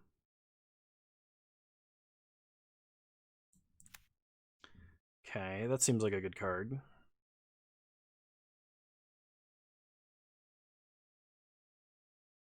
And Cathar's Companion can actually get in for damage quite frequently. Oh, actually, I want the Skulk enchantment. Alright, Nephalia Moondrakes is far too expensive for us to be playing. I will take Cathar's and Cathar's Companion. I love Shambleback, but we're not playing zombies this time around, I don't think. It's going to kind of force black-white humans or black-white Town Gossipmonger. Flips into a 2/3 if I take a turn off. Oh, Nearheath Chaplain's great, and we have a black rare. So it's a pretty easy pick for us there. Collective Effort's amazing. Haunted Dead's not bad. No good humans cards for us here, so we're going to take these 2. I was looking at that, and I was really trying to rack my brain on it, because it really seems like there should be, right? Victim of Night is pretty excellent removal. I guess I take the Interloper. 2 mana, 2/1 flyer is probably good enough. Woodland Cemetery, we could splash green. I doubt I'll need to. Elder Cathar is good. Butcher's Cleaver is like one of the reasons you play humans in any Innistrad block. Equipped human creature gets 3/0 and lifelink. It's amazing. Alright, Abyssinian Priest is really good. There's gotta be something.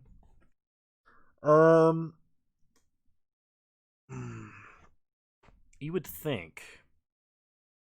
And it really seems like there should be. Whenever another creature dies, Rage Thrower deals 2 damage to target player or planeswalker. Okay, well, we're definitely taking the Abyssinian Priest. Card's great. We're playing black-white. I think I'd take Diregraph Ghoul just to have an aggressive creature. Man, I wish I was playing red. That's a Hellrider. What are my options here? Playing black and white.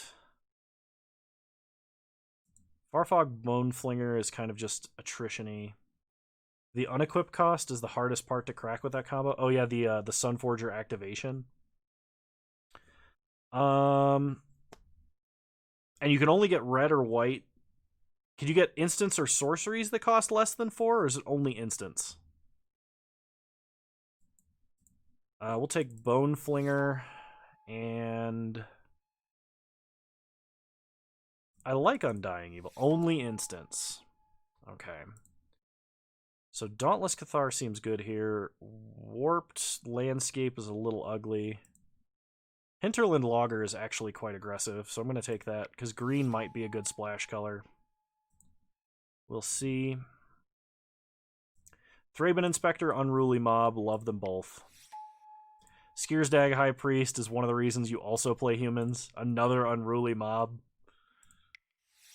Okay. I love Increasing Ambition. I've played several decks that played Increasing Ambition in Standard. It was so great. We'll take Midnight Guard, and I think Skillful Lunge. Zombie Apocalypse. Oh, man. That was one of my first rares I opened. I thought this card was so sweet. It's one of the cards that got me into playing Magic. Card's not that great, but it's so cool. Alright, we're taking Avacyn's Collar. It's excellent equipment for humans.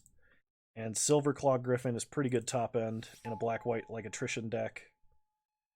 I would take Gravecrawler. In fact, I still might, because there are a couple of zombies, I think, in our entire list. Which means it's probably good enough to play because it's such an aggressive creature. And then we're going to take Tragic Slip. Because Tragic Slip is great. Oh, that's right. In the original Innistrad, you wanted to play, like, I think it was red-white humans. Because you got access to some of the, like... Oh, no, that was for Avacyn Restored, because then you got access to, like, Thatcher Revolt and some hilarious Humans Enter the Battlefield stuff. Slayer of the Wicked seems generically good in Innistrad Limited. So we're going to take that. And then I guess we can either take Moment of Heroism or a Vampire Interloper. I guess Abatir Ghoul is actually not bad. We'll take Abatir Ghoul. Thraben Doomsayer. Love me some Thraben Doomsayer. It's a great card. And then Wake Dancer, because that kind of plays towards the aristocrat-y feel. Got a lot of good playables here. But red-white instants only for Sunforger. So you need to somehow end up with red-white after casting an instant to unequip it again.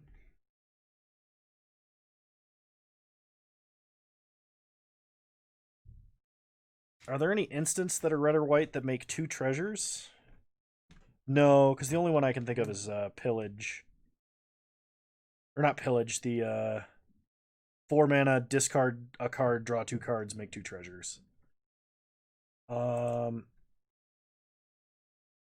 also use lands. True. Let me think on that some more. Because you need things that either untap lands, untap artifacts, or, you know, so, and then somehow, like, progress the board state.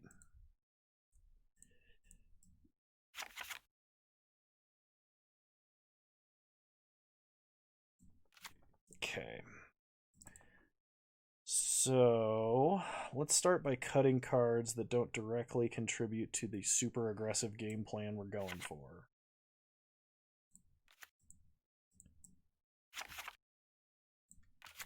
Don't like the 3 mana 2/3. We can definitely cut more creatures. Repeated Reverberation. What does that card do? It sounds familiar. You could also get Wild Ricochet. Well, that's actually not good. Repeated Reverberation's almost certainly better. Isn't that 4 mana duplicate something twice? I like Undying Evil. I don't think it's going to be good in this deck, though. Skillful Lunge is a good combat trick.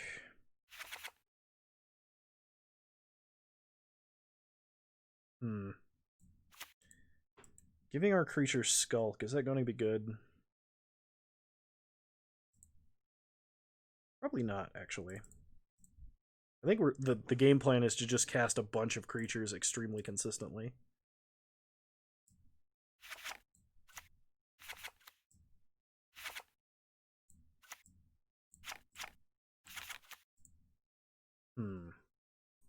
I need to cut 5 more cards. This is tough.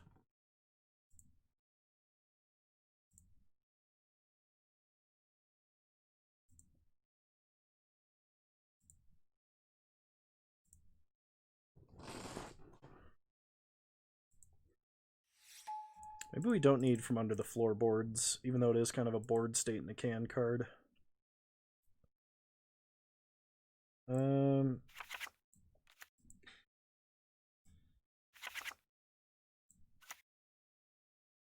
Elder Cathar kind of goes tall, but we don't want to go tall. We want to go wide.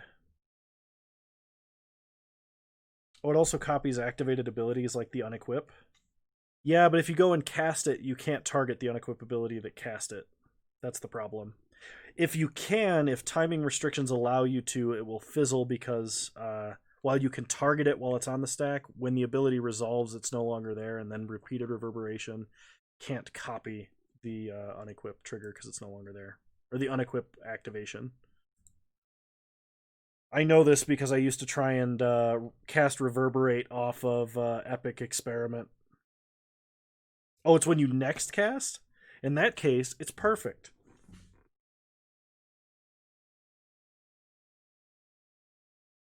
No, it doesn't. If it copies the next spell you cast or the next activated ability, then it does not.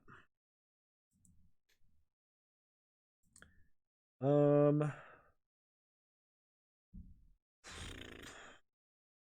gotta cut 3 cards.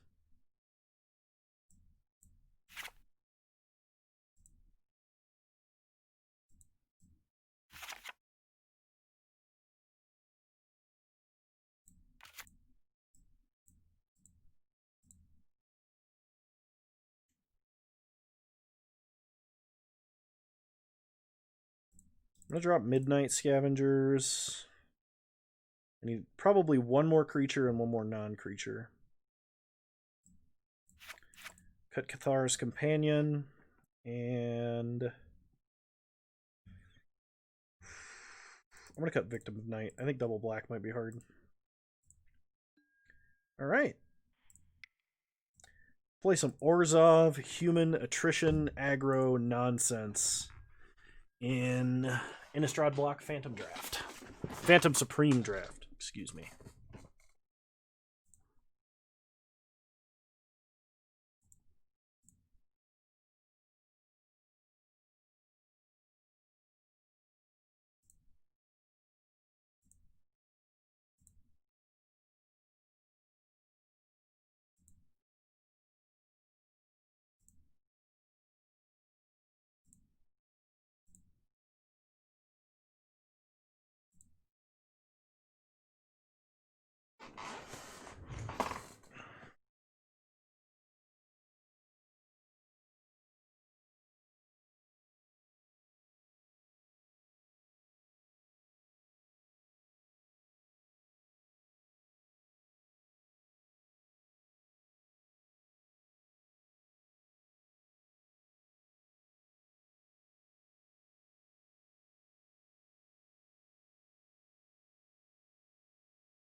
Alright, round one, here we go.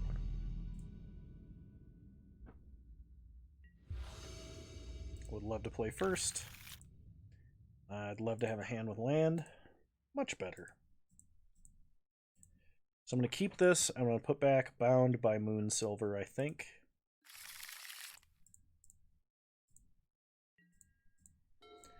Start Swamp in case we want to Tragic Slip a 1/1 or something like that.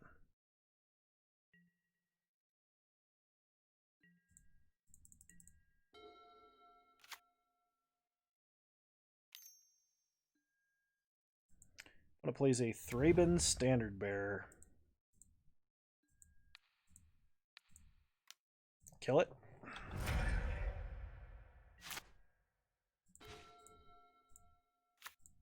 Okay, play Unruly Mob.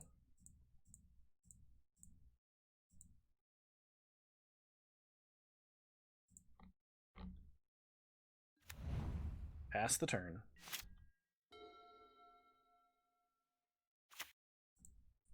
Opponent plays a Swamp. Sounds good. I'll take some time and look into some stuff too, because it is an interesting combo and one that I wouldn't mind making jankier. Alright, we're going to play a Thraben Inspector. Investigate. Get a clue. And we're going to Collective Brutality to -2/-2 the Skiersdag Flare.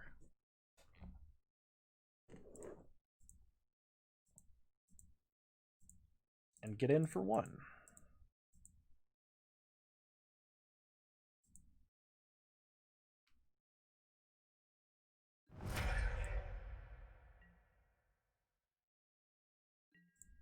Get in for 1.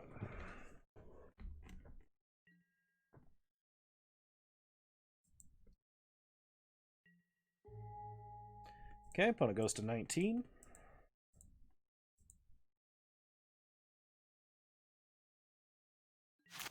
They untap.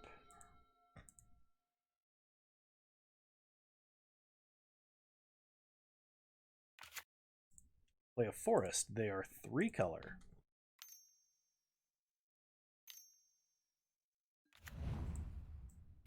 Opponent plays a Sharpened Pitchfork.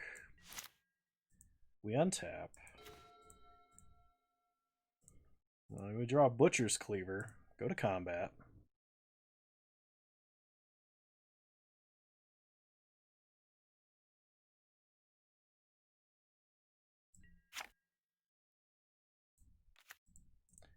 Attack for 2.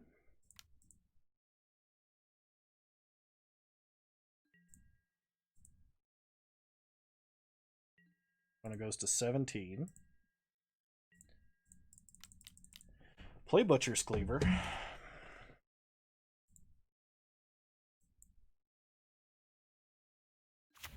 Pass the turn.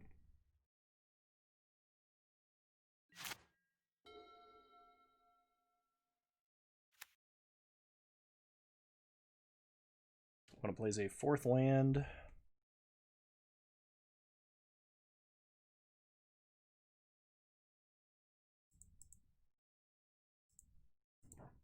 So fun Innistrad draft shenanigans. Someone thought it was a good idea to print Butcher's Cleaver, a card that synergizes with humans, in the same set as a 2-mana 1/1 human with unblockable and hexproof. This was not, in retrospect, a good idea. Are you thinking with ending with Grape Shot or ending with attacking damage? You can't end with Grape Shot because it's a sorcery. We're going to equip Thraben Inspector. I suspect my opponent has something with Flash. So I'm just going to attack with Thraben Inspector.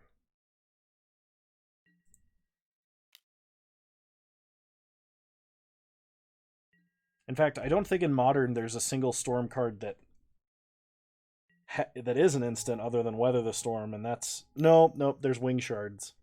You could tutor up Wing Shards! Ah, there is an ambush viper. I knew it. I knew they had something with flash. They're gonna have an ambush viper with first strike. Could we potentially reverberate a shitload and then bolt?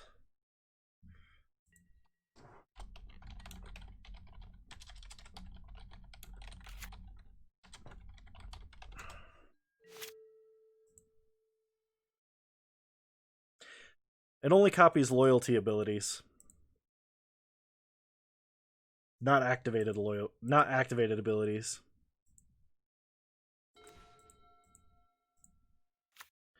Play a swamp. Crack a clue, draw a card. We draw a Wake Dancer. Play Abyssinian Priest. Pass the turn. No attacks.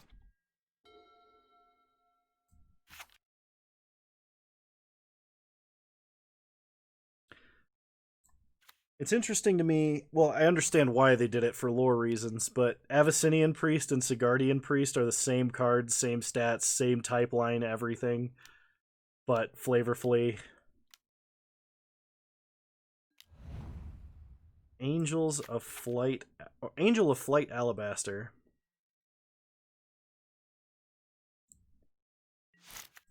Yeah, it can cast rituals.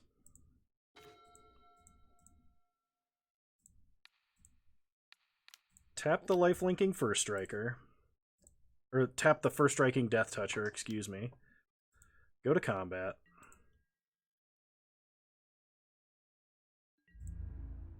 Attack for 4 with lifelink.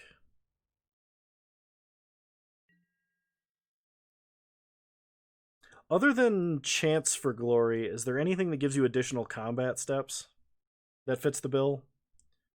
Most of the ones I can think of, Fury of the Horde, World at War, are all 5 mana or more. Waves of Aggression, I think, is also 5 mana. Is there any at 4?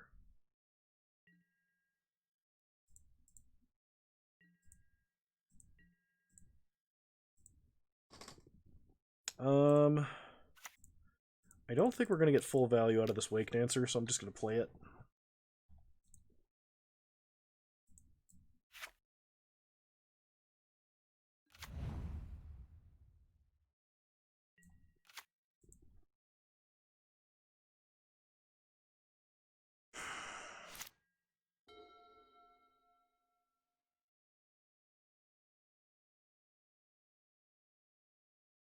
I mean, you could tutor up Chance for Glory, right? So you can tutor up Chance for Glory, and you can take an extra turn, and at the end of that turn, you lose the game.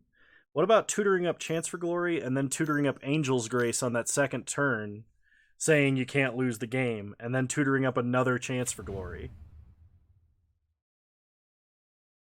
It requires 2 equip unequips, but yeah, no. That's what I was thinking.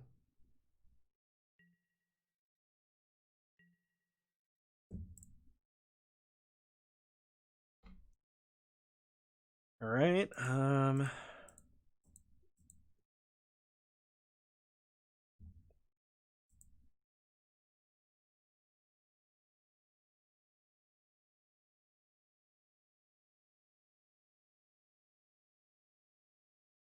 need more action. We need to draw more action.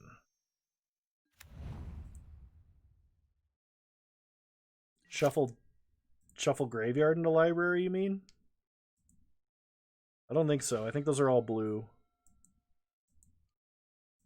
We draw an Abatir Ghoul. So play the Ghoul. Pass the turn.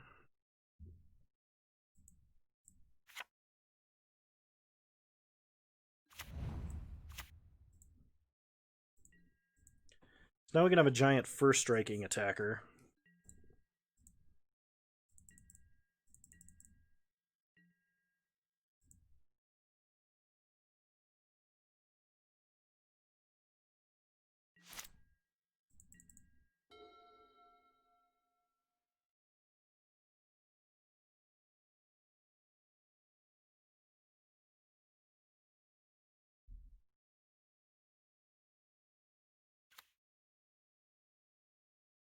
Okay, opponent top decks a land.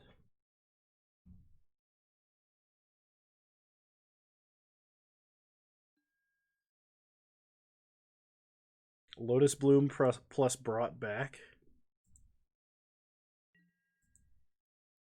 You might be onto something with brought back.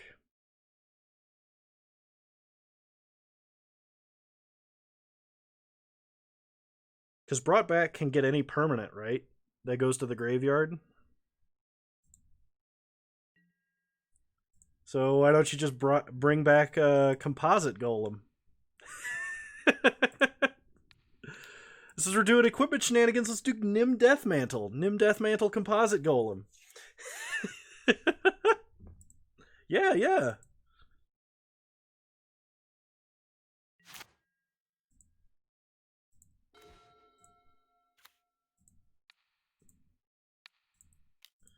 So move Butcher's Cleaver over to the Abattoir Ghoul.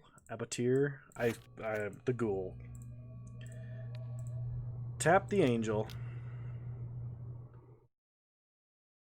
I mean, it would work. It just wouldn't be fast or good, or but it would work.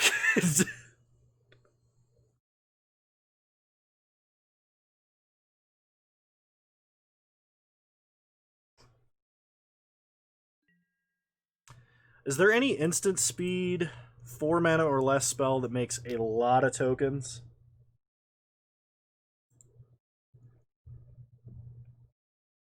Because then you could always tutor up like Battle Hymn,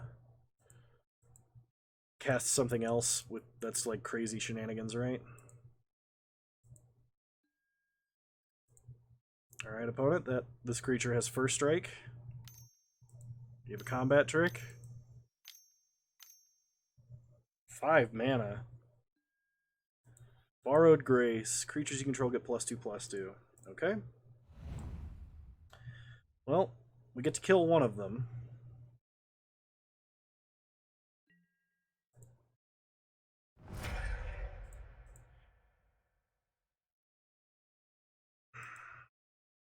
Opponent investigates. Ghoul gains us some life. Mercy killing. If we have a huge dude. But if we have a huge dude, we should probably already be winning the game, right? It would be better to just do what Saffron Olive was doing and tutor up a fling at that point. Okay, suit up Wake Dancer.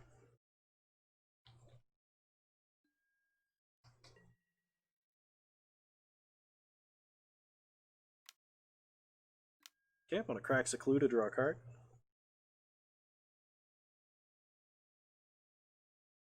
Butcher's Cleaver doing work. We've gained so much life.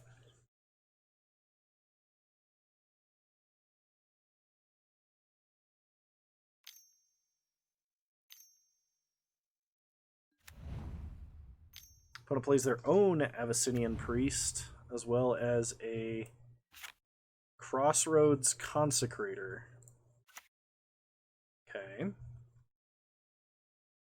Well, all of our creatures are human right now.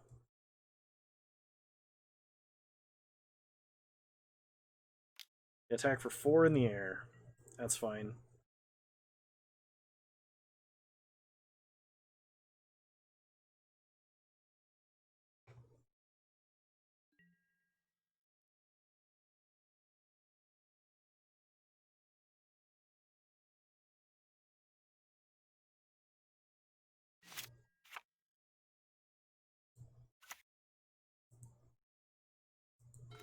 We untap, we draw planes. Okay, tap the first striker.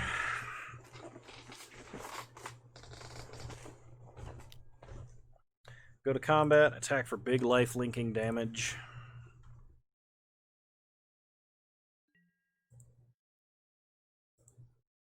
How do you in all zones other than the stack when they are cast, they are the sum of their CMCs. So breaking and entering cost is an 8 CMC card, boom and bust is an 8 CMC card, so on and so forth. Probably not that, yeah.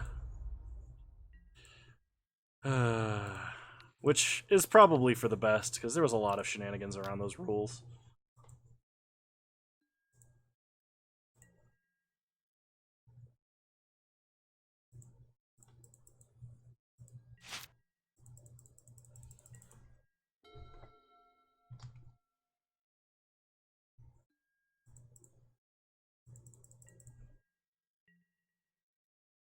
Wear and Tear is a good sideboard card, yes.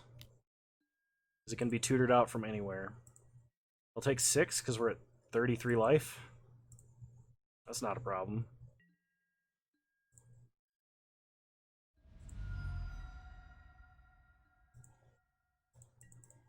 Okay.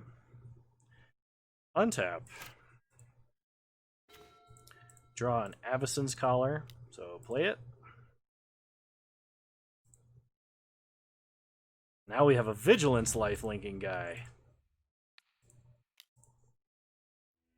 Nice. Alright, I think we're going to want Victim of Night here. Probably over Vampire Interloper, I think. Yeah, let's try that.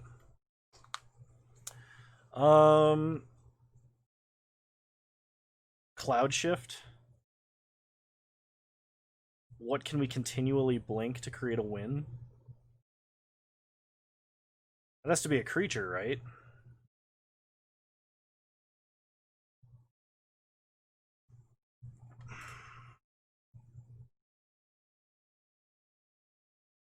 Stonehorn Dignitary.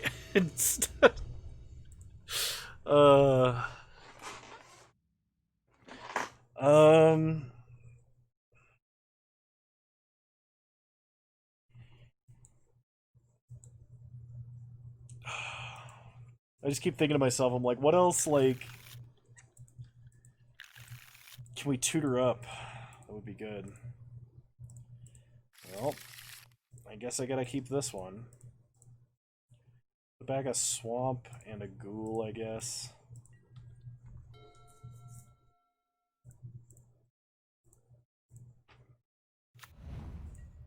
But it starts Evolving Wilds. We start Gravecrawler, which is good. So I think our best one-drop, other than maybe Champion of the Parish here, because we have Thraben Doomsayer.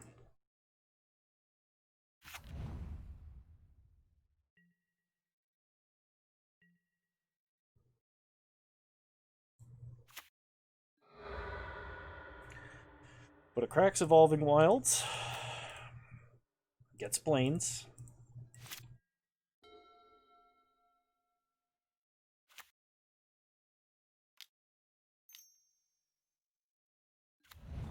There's no Priest of Urabask style creature that adds white mana when it enters, as far as I know. Like red and white, I mean. Mirror Weave.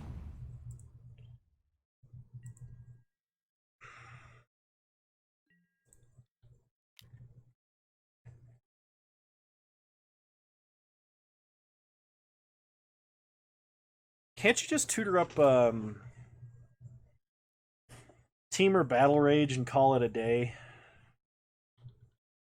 Like, suit up the creature, unequip, get Battle Rage, equip, unequip, get Chance for Glory, equip, swing 8, untap, get Battle Rage, swing 8, like...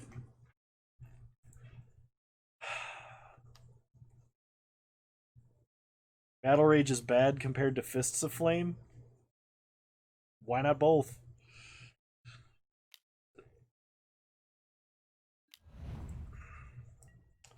But it plays a Skiersdag Flare. 4 mana, they can sack a human. Kill a creature. Play a Plains. Go to combat. You typically would just want another Fists. Probably, yeah. That would make sense. Alright, I'll trade a 1-1 for a 1-1. Better trade. This 1-1's really scary. This might be your only chance. Alright.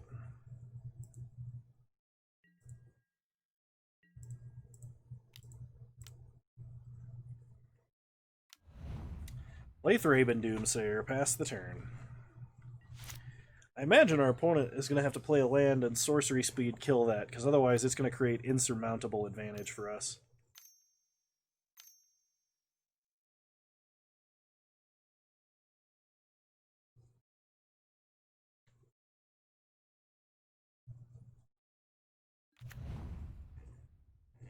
I don't think there's a clean way to just rely solely on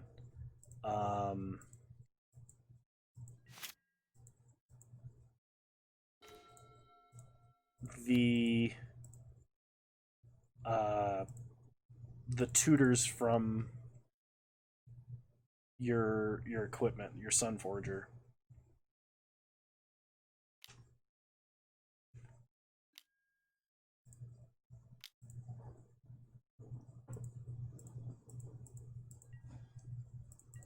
Okay, pass the turn.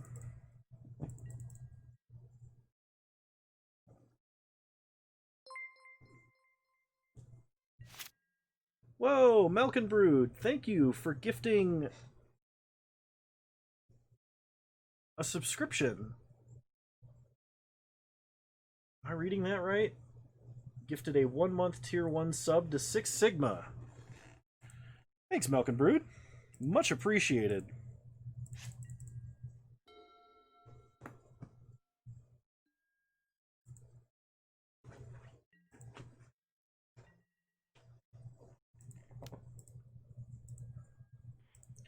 Opponent attacks for 3. We're going to make a 1/1 white human creature token.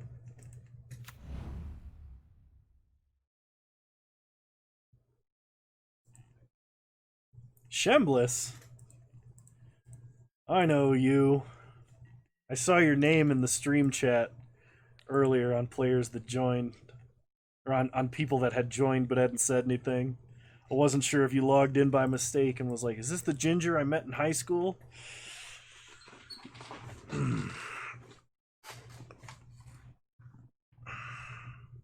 Thanks for the lurking. I appreciate the additional watch time and watch hours. You're block with a human. Unruly Mob gets a counter. Yeah, high school Kano didn't have a mustache, only the Abe Lincoln beard. Good. I'm glad. I'm glad it's enjoyable. Shembliss, I am 3 times as strong physically now as I was then. Opponent kills the Byway Courier to investigate. Kills the Thraben Doomsayer, putting another counter on Unruly Mob. Yeah, I'm about to test my deadlift, and it's going to be about 585, which is 6 plates on a bar. On one side, so 12 plates total. It's going to be pretty great. We're going to bound in Moonsilver the Skiersdag. No problem. And thank you for the compliment, by the way.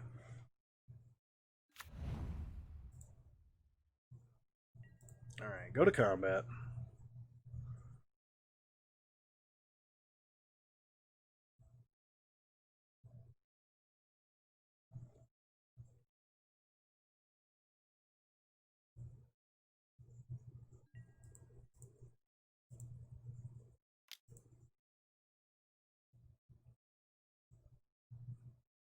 Swing in for 5. See if our opponent blocks the Gravecrawler. I imagine they don't, because Abyssinian Priest is a very good creature to keep around. Tappers like this are very powerful and limited. Nope, they're going for the trade. Alright. They probably have like a Smite the Monstrous effect of some kind. Alright, another counter on Unruly Mob. My opponent plays a big creature, though. We do have a way to deal with it. We would like to top deck... what would we like to top deck here? We'd like to top deck our, like, Diregraph Ghoul, so we could recast Gravecrawler.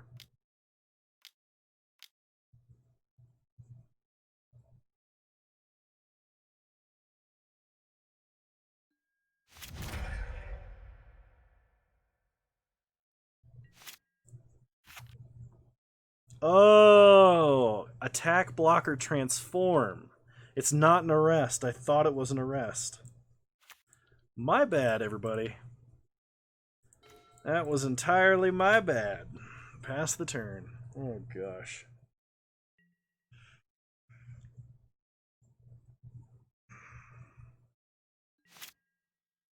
How embarrassing.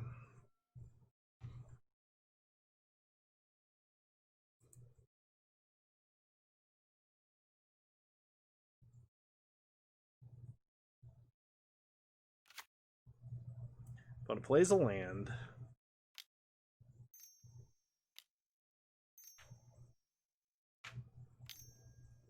Plays an Angel of Flight Alabaster. Draw a swamp.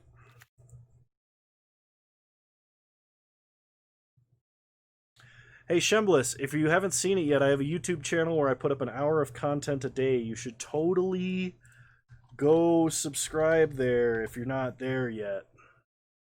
Just saying. I stream Wednesdays usually.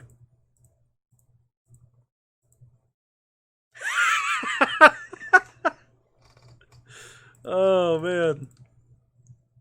Nice. Alright, we are going to collective effort to smite that angel. Pass the turn. I think he's in the Discord. Much appreciated. Thank you so much. Getting close to 500.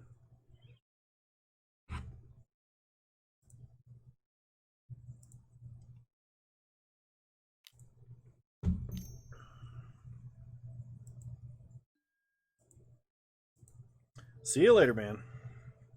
485. Nice. One has another Skiersdag Flare and Village Cannibals.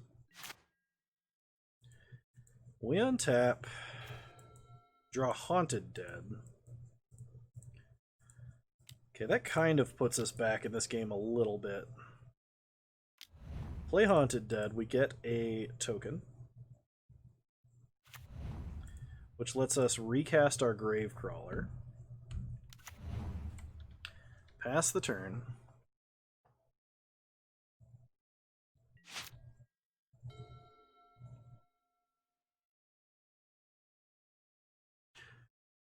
So we'd like to draw our Butcher's Cleaver. That would be sweet.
Hope Against Hope gives the creature first strike.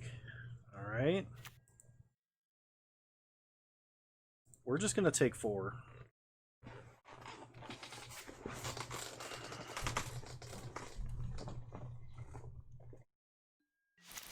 We untap. Draw Champion of the Parish. So go to combat.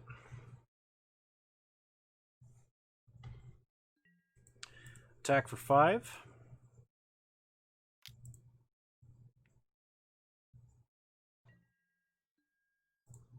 No blocks by the opponent. They take 5 and go to 9. Second main will play Champion of the Parish. Pass the turn.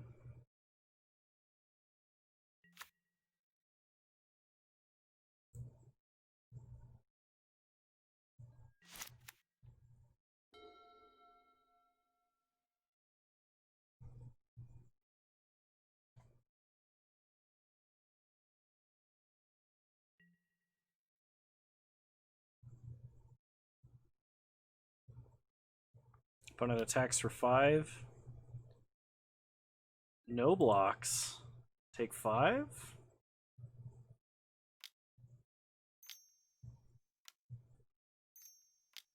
Just some big pump spell. Oh, Heron's Grace Champion. Other nights that you might be able to stream. Right now it would have to be Friday night or Saturday night, I think.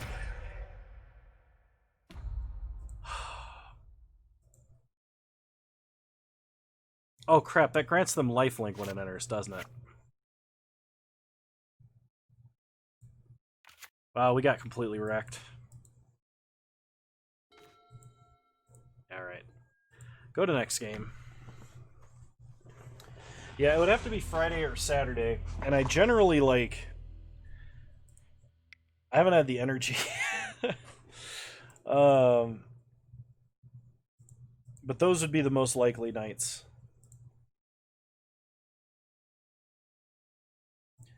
Alright, run it back. Biggest problem with this version, or this deck that I drafted, is we don't have a lot of like ways to draw additional cards. Champion of the Parish and Butcher's Cleaver is an excellent excellent opener. No worries. I mean, I keep talking about it and then not doing it, so it's fair to ask, right?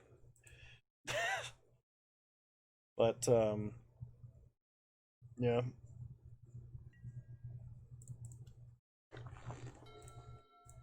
So we'll play Plains, play Champion.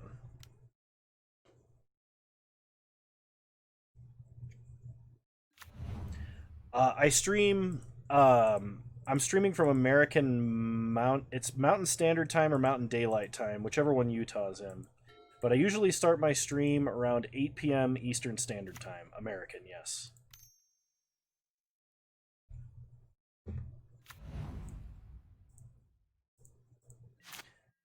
If I were to stream Fridays or Saturdays, it would probably be... Well, if I was to stream Saturdays, it'd probably be a little sooner than that. Let's go 2 modes. We're going to go Duress and Kill. Duress our opponent. We're going to pitch a Swamp.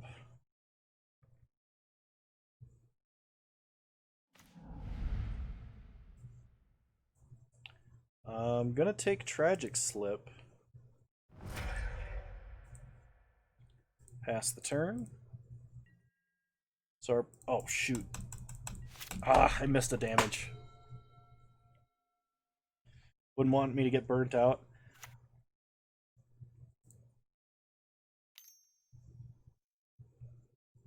I mean, making daily content for it gets hard when there's nothing interesting to do.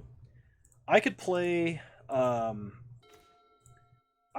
Vintage Cube literally 5 times a day, all day, every day, and almost never get tired of it.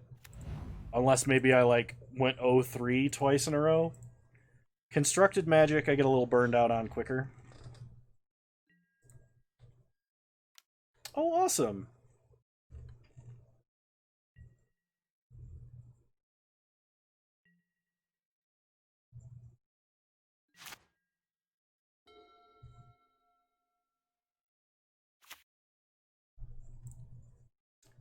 Plays a forest. So they're probably going to Explosive Apparatus or Crushing Vines if I try to equip the champion. So we're going to play Thraben Inspector, which will investigate as well as put a counter on champion.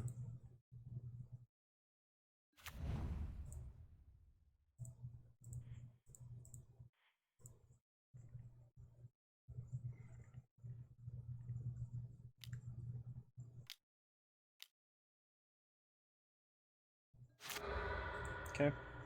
Explosive Apparatus, the champion.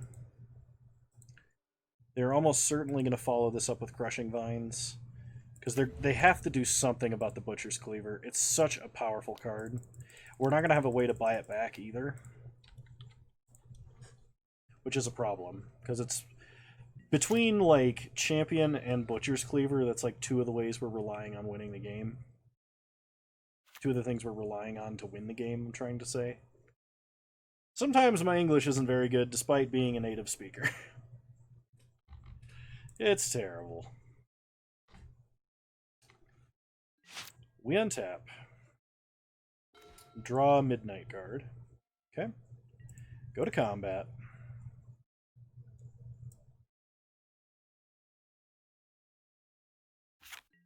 Yeah. Okay. Attack for 4.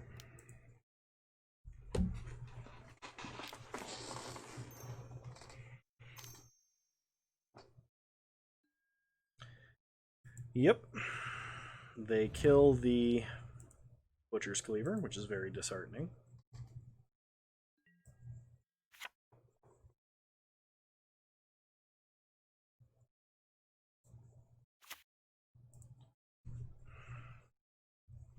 And her opponent down to 18. Hang on.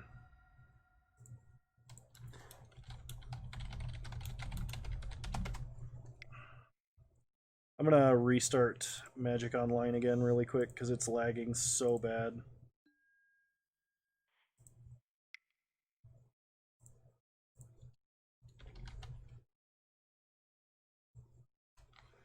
Oh, Clock of Omens combo?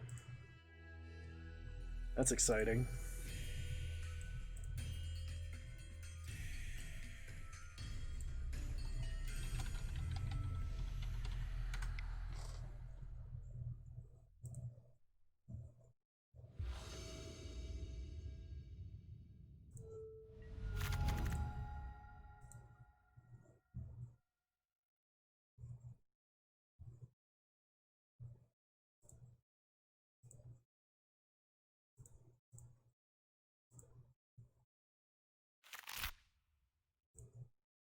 Where'd you post it?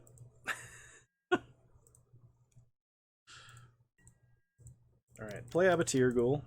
Oh man, look at that. So much less lag. So we know our opponent's holding an Elder of Laurels and a Hope Against Hope. I think that's about it. As far as what we know. Okay, opponent plays a Byway Courier.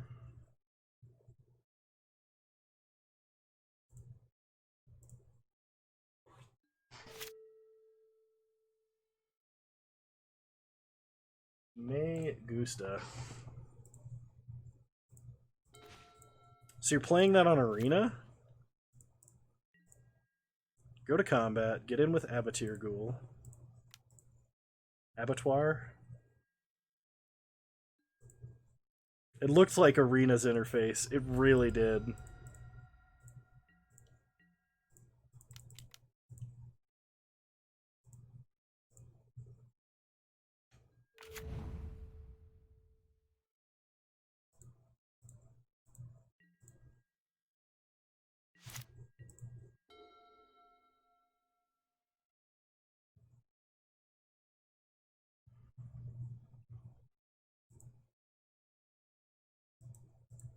This is one of the longest match ones of anything I've ever done.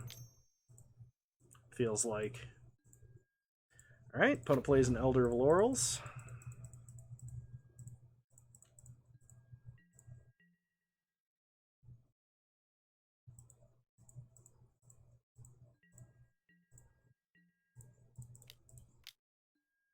We draw a Victim of Night. We need another black mana for that. Unfortunately, we do not get it. So, go to combat. If I attack, I lose whatever I attack with. Alright, we'll wait. Pass the turn.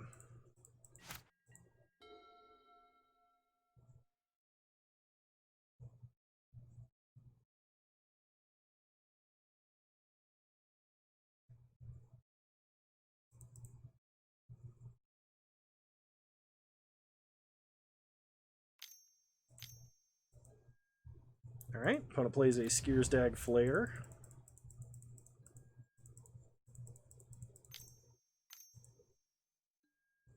And gathers the townsfolk. Oh. Okay.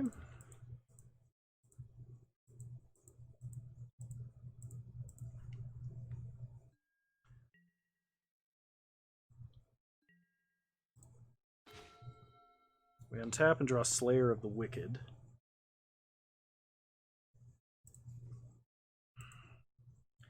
Skiersdag Flare is actually a problematic. I'm going to play like I have a pump spell. No blocks by the opponent.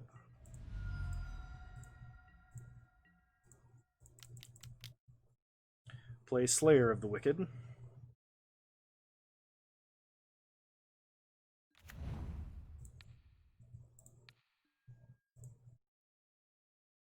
We are not going to destroy our own first striking ghoul. Pass the turn.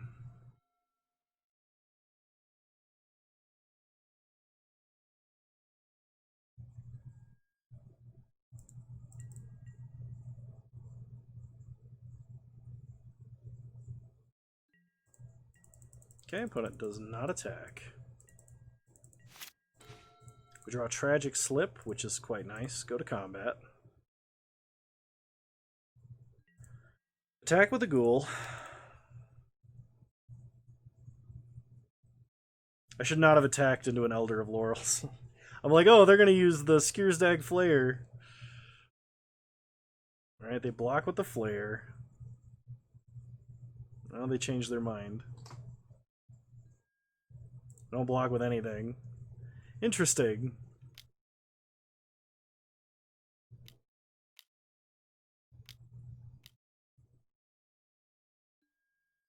Opponent sacks a token to kill the ghoul. I think I have to Tragic Slip the Flare, because repeatedly like sacking their creatures to kill our guys is just too strong. It kind of sucks though, because that Elder of Laurels is about the same power level but on the offensive rather than the defensive. I mean, I think we can race it, especially if we draw another black source for our removal spell here.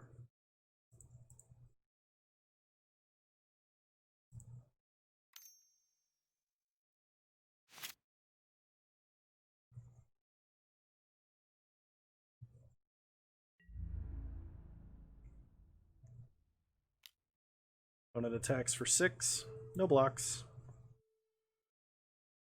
They can make it 9 if they pay for Elder of Laurels. We would go to 11.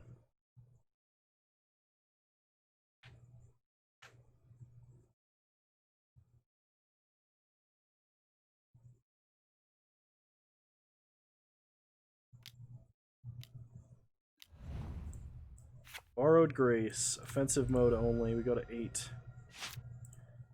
Okay, we untap. We draw Plains, which is terrible.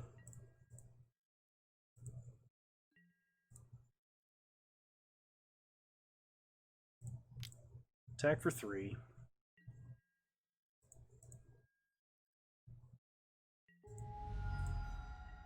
Pass the turn.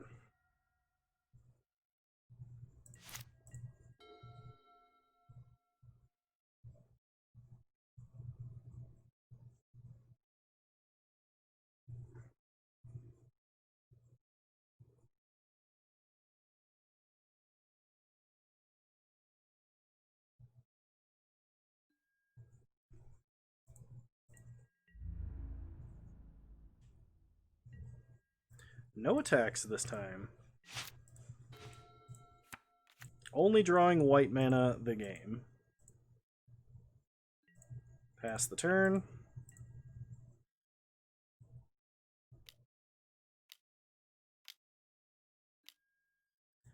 Hollowhenge Spirit. Okay, that is an enormous problem.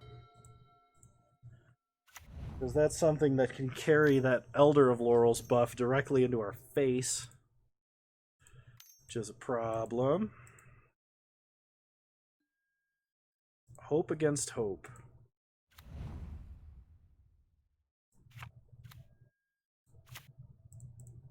Alright, swamp or bust.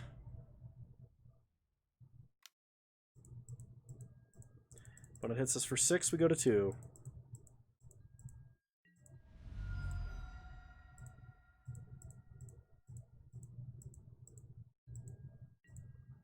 Okay, swamp or bust. Oh, I am slain.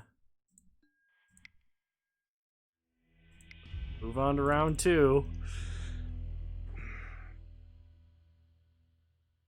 Just need another swamp. Unreal.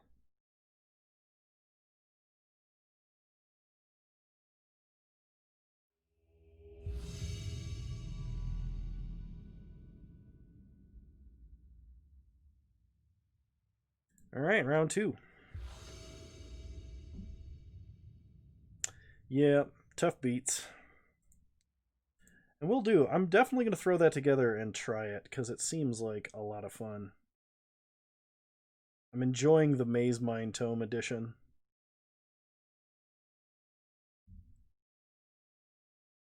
What's the main deck win condition? Is it just Karn to like tutor up whatever you want to win with, or?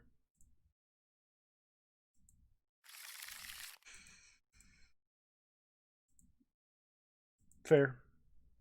That's fair. Put back the Bone Flinger.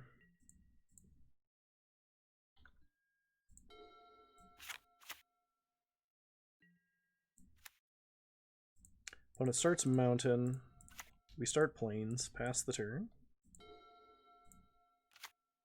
When it plays a forest, looks like this is going to be werewolves to some extent. Play priest, pass the turn.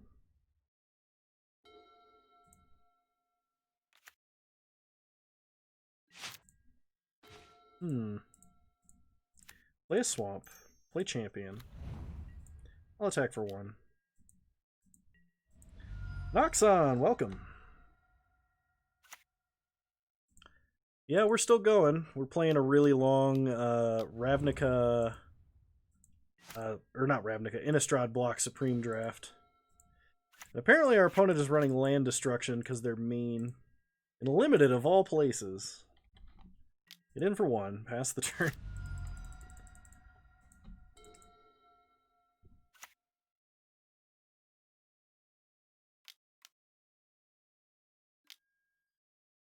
Ulvenwald Bear. Okay.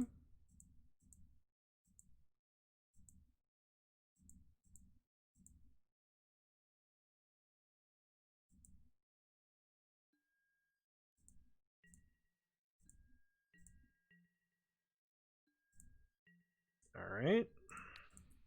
Tap the bear.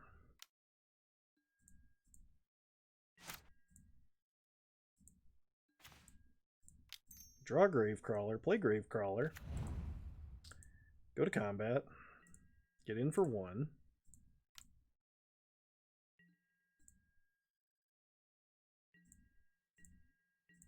Pass the turn.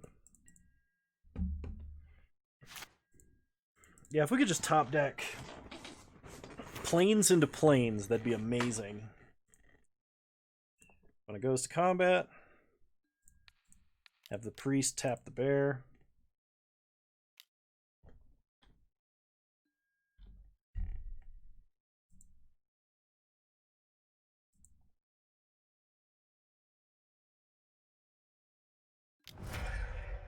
Okay, put a praise upon the champion of the parish, which is kind of unfortunate.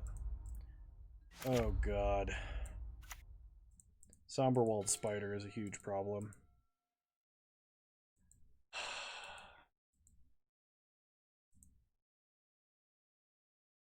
There's like no way I'm beating this. We're still gonna try. But I have a feeling we're gonna get wrecked really hard.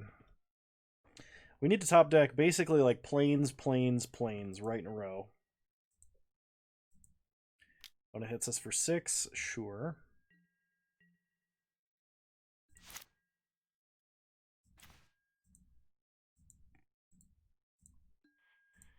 Alright.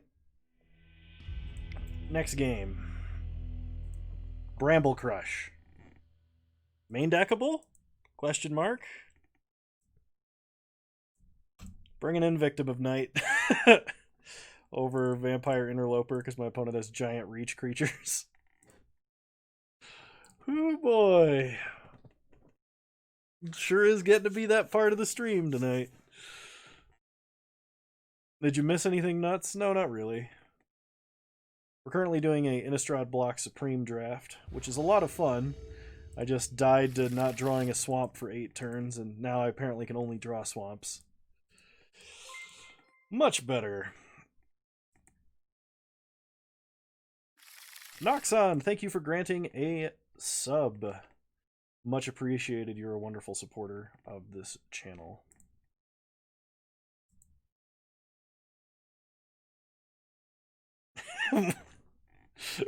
What? We'll keep this. I'm going to put back a Farbog Bone Flinger, and we'll start Diregraph Ghoul. Pass the turn. He lost a Collective Brutality to a Thoughtseize. Sounds unfortunate, really. Alright, play an Unruly Mob. Go into combat, attack for 2, pass the turn. When it plays a Forest, we draw Collective Brutality. Go to combat.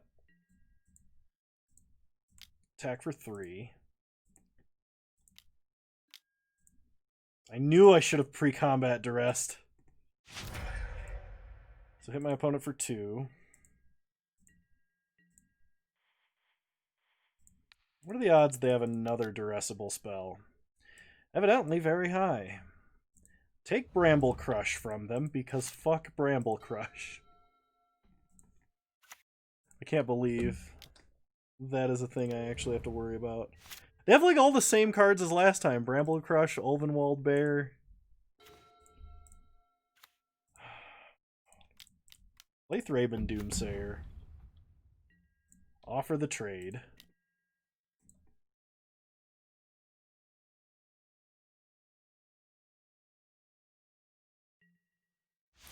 Bramble Crush was great in Standard. I remember there was a deck that played Demolish, Bramble Crush, and like one other one. I think Survey the Wreckage, Innistrad Ravnica Standard. I think there was actually legitimately a land destruction deck. Because that format had everything. It had combo, it had control, it had arbitrary silliness of all kinds. Opponent preys upon to kill the Doomsayer, which does suck. They're holding a Moon Mist. I just accidentally dismissed it. Alright, well, we draw Skiersdag High Priest, so play that. Play Avacyn's Collar. Get in for 2.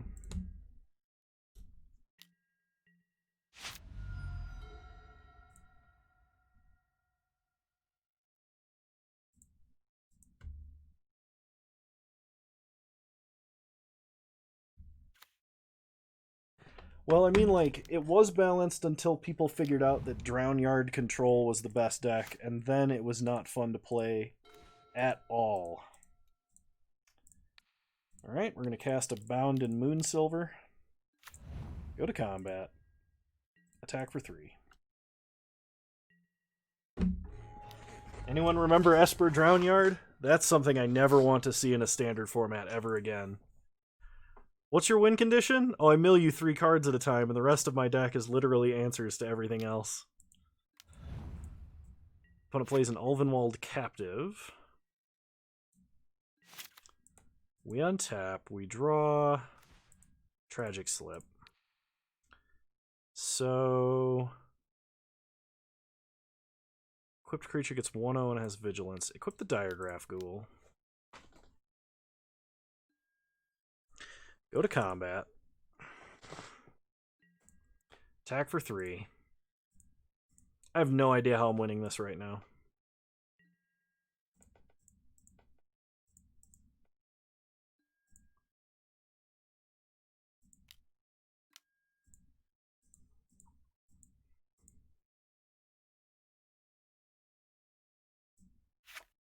That does not transform, but it does prevent all damage that it would take.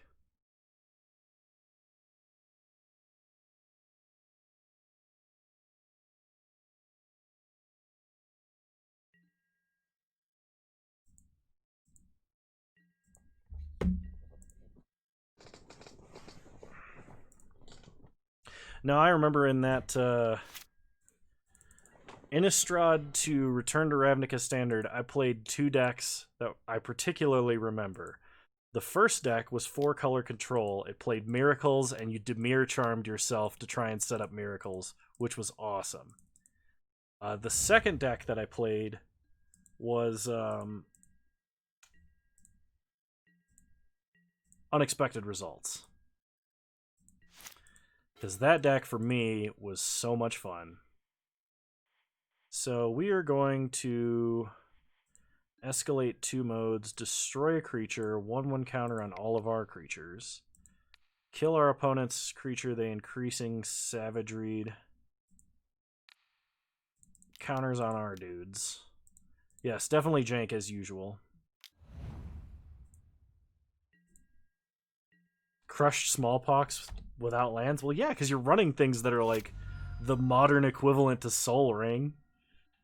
Just put a bunch of counters on an Astral Cornucopia, and surprise, you can't Smallpox it away. Opponent plays a Tangleclaw Werewolf. Interesting. We draw Swamp. Play Swamp. Play Abyssinian Priest. Go to combat. Attack for 4. 9 counters, untapped it 15 times with a Glock. That's basically infinite mana. I think for all intents and purposes, it is infinite mana.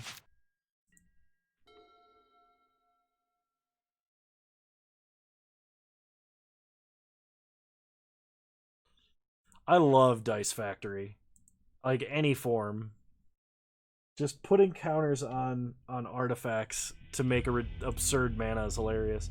Did I ever tell you what our original, and by our, I mean me and my college roommate who brewed a bunch of Magic decks, our original win condition for Dice Factory was? Because it's dumb. We actually brewed up Twiddlestorm before Twiddlestorm was a deck. No, it wasn't Lux Cannon. It was Otherworldly Atlas.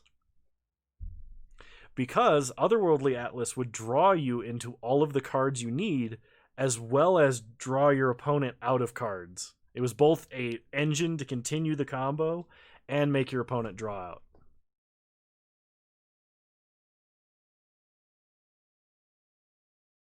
It just would be really bad now because it would also draw your opponent a bunch of free answers.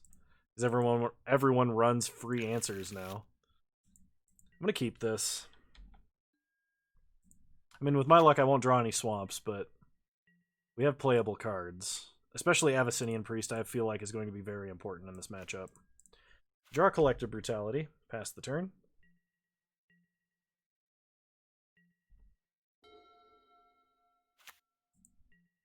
Opponent plays a forest. We untap. We draw Champion of the Parish. Alright, play Abyssinian Priest. Pass the turn.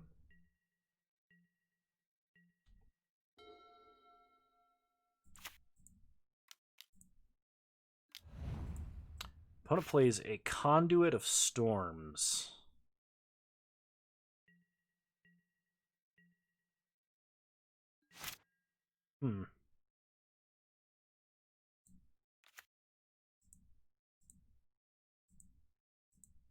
Okay. Draw Tragic Slip, which will be great if we ever draw Swamp. Play Champion. Play Unruly Mob. Counter on Champion. Pass the turn. And I would really, really like to draw a Swamp now.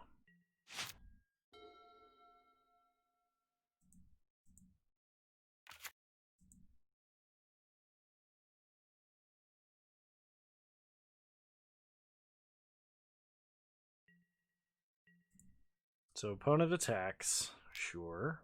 No blocks.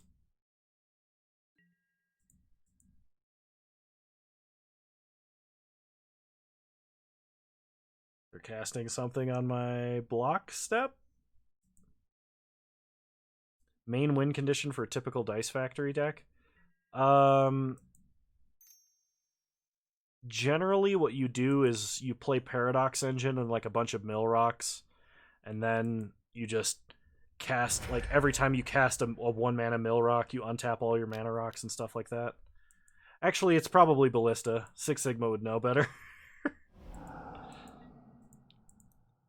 Alright, we get wrecked by Dual Shot and Harvest Pyre, which actually really sucks.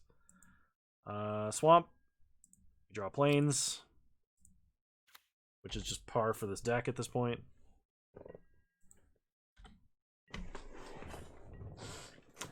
Opponent killed 2 of our best creatures in a single turn.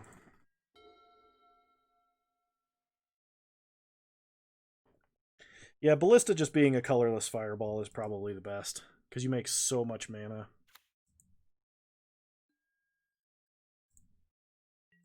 Opponent goes to combat. Tap their guy.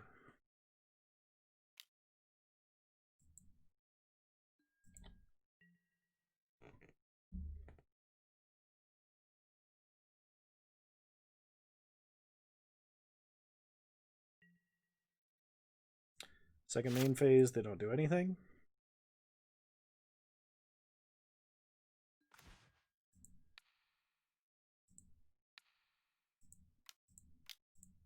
We draw Bound in Moonsilver, so we're going to cast it.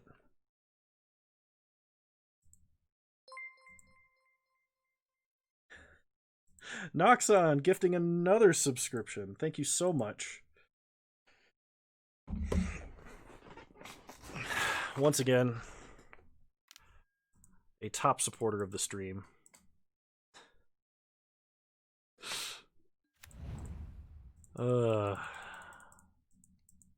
Malkin has the #1 slot, and apparently that's unacceptable to him.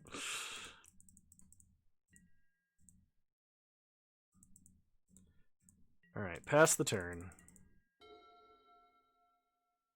Well, thank you for the donation of a sub to somebody nonetheless. Okay, opponent gets a land. Plays an Avacyn's Pilgrim.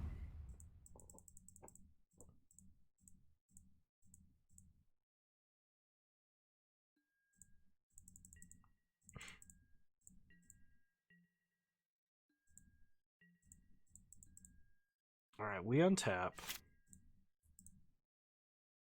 We draw Dauntless Cathar, which is finally something we can play.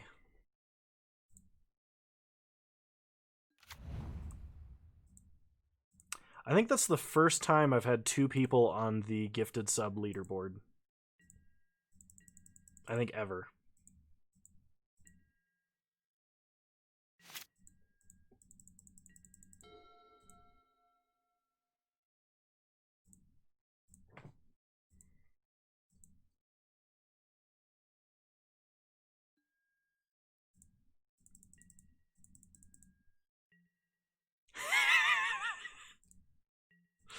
Oh, jeez.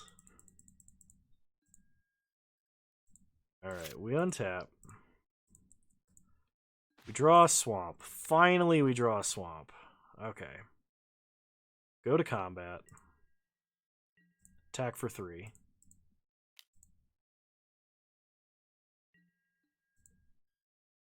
Hit our opponent to 17. And we'll play the ghoul.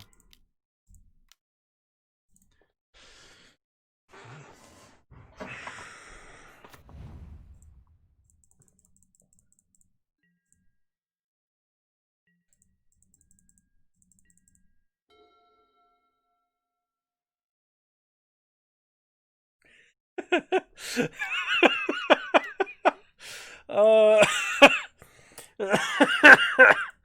oh, I'm sorry. Watching you guys go back and forth over this reminds me of a skit that I once saw on YouTube. It's making me laugh pretty hard.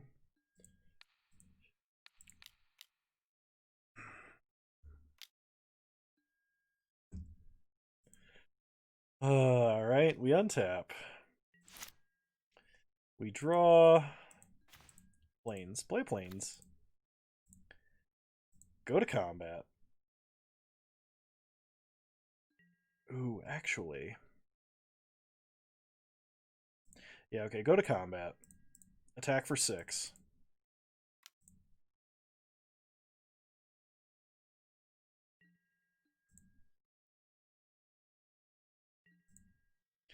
Okay, we hit our opponent for 6. Play Skiersdag High Priest. And pass the turn.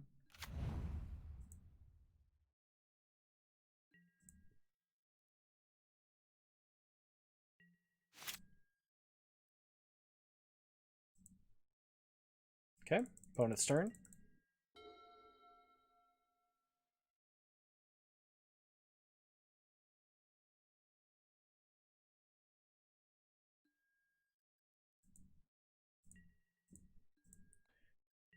Opponent goes to combat.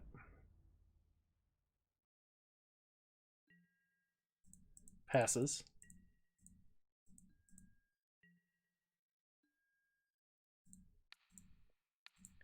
Tap the Tangle Claw Werewolf. We untap. We draw. Swamp. Play a swamp. Let's duress our opponent here.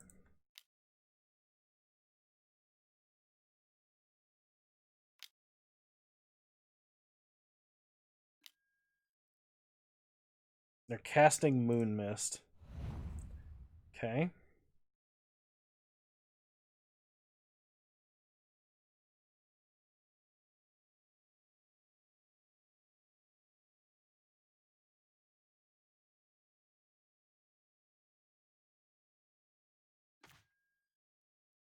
They have Clear Shot and Alpha Brawl and Emmercool.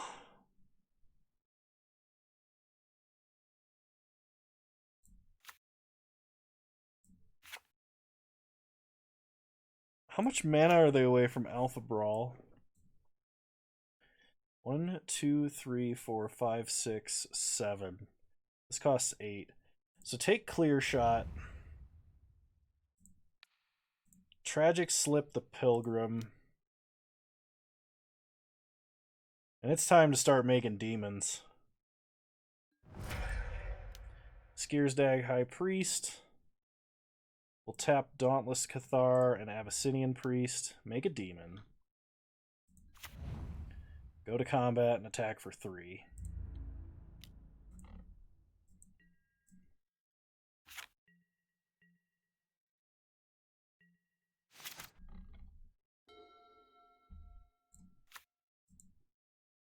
They only have 2 card types, so they're a long way off of Emmercool. Oh, but that's scary. Opponent drew something they can play. Bramble Crush. They kill the Bounded Moonsilver. No attacks, though. Does this have any keywords? Okay. We untap, we draw. Diregraph Ghoul. Go to combat.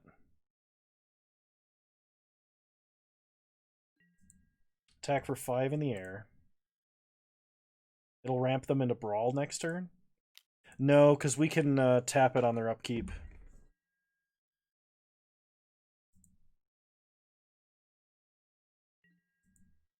Hit them down to 6.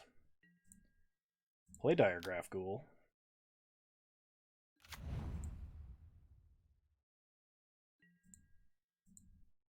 Okay. Stop on their upkeep. Tap the Conduit of Emmercool.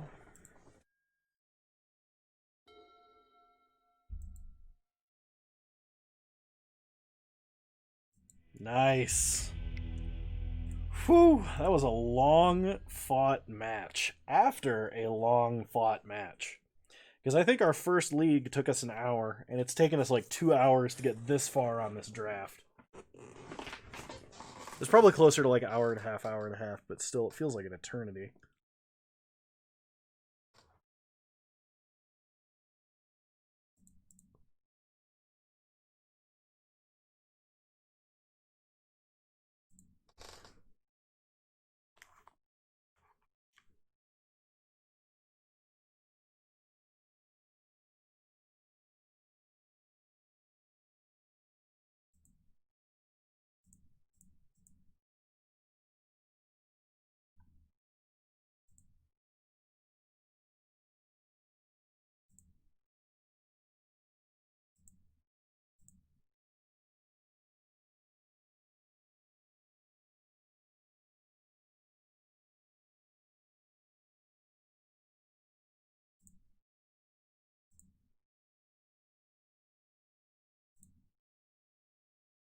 Oh, man. Gotta wrap this round 3 up before I fall asleep in my chair.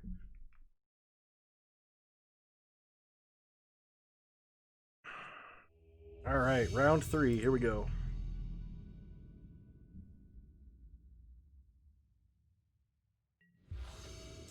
We'll play first. Can't keep that. This is a lot better. I will keep this. We're going to put back a swamp because we generally only need one. Okay. Start plains. Pass the turn.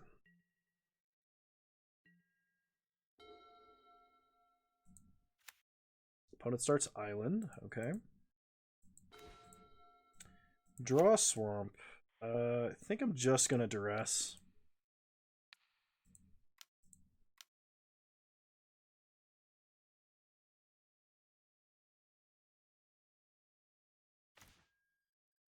Sleep paralysis. Ludwig's test subject. Oh no. Oh no. I am going to die to a 13-13.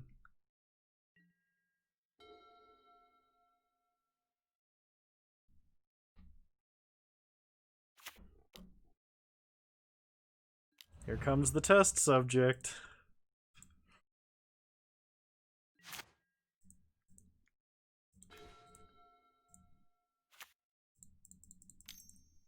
Okay, play Thraben Doomsayer.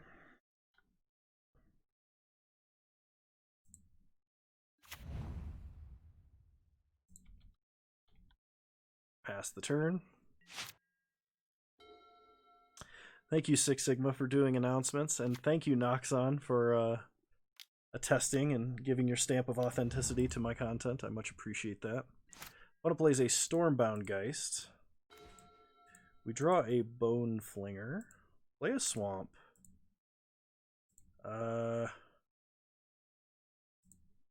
Play a Ghoul. I'm just going to make a token now. I don't think there's a reason to wait for me yet. I'll just make a token now. Okay, pass the turn.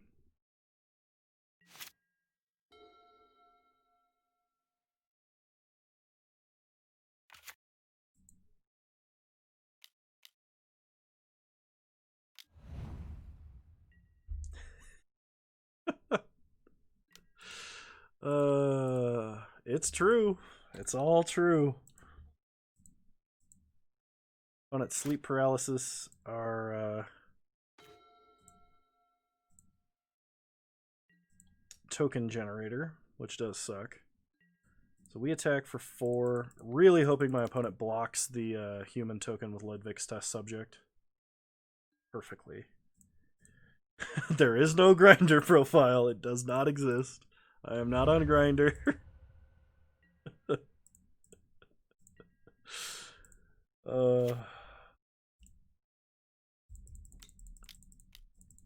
So play Farbog Bone Flinger. We're going to kill that test subject before it becomes a problem. Thank goodness we had an answer to that, because I don't know what we would do if we didn't.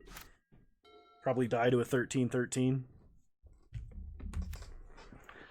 Imagine Kano not paying attention to his chat.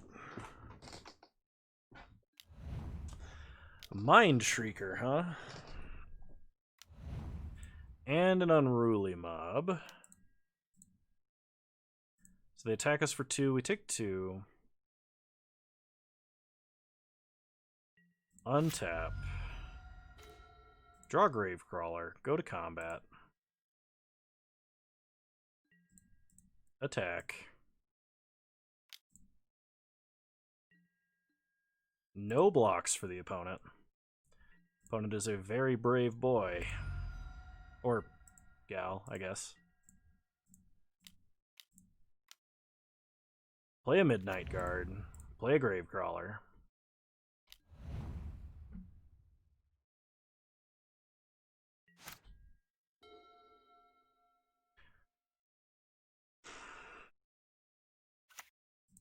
Opponent plays the last card out of their hand we know about. Hits us for 2. So the thing is, they can make a big Mind Shrieker, which would be quite annoying. But there's no way that we, like, don't attack, so... We draw a Diregraph Ghoul, go to combat.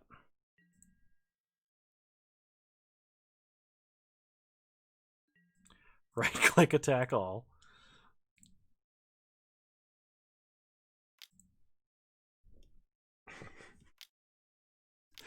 I'm laughing because every time I right-click attack all, I think Flunge. And every time I think Flunge, I think Six Sigma typing in all caps fucking plunge. It's like that's what that stands for. Oh man. It makes me giggle. I'm not sure why. Yeah.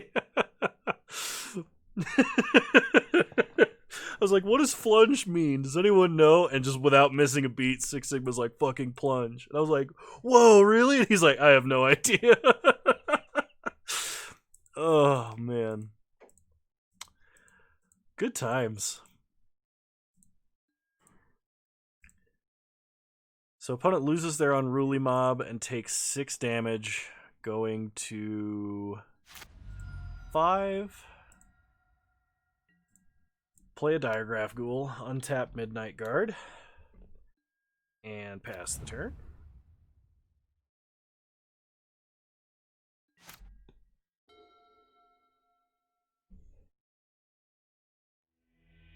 Opponent concedes. Ooh, that's game 1. Game 1 is under our belt. I want Victim of Night over Vampire Interloper.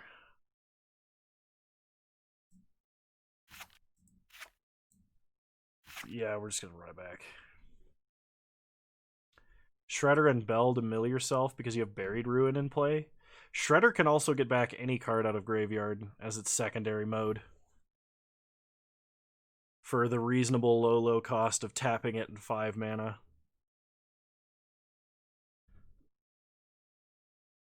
I could definitely see you looping Shredders to get infinite mana. With like a Paradox engine.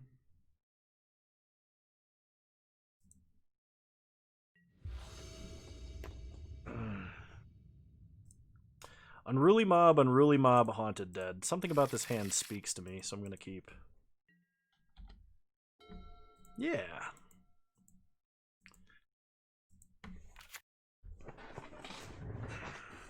I should do a video series on Tron of each color, and then have Mono Brown Tron Dice Factory.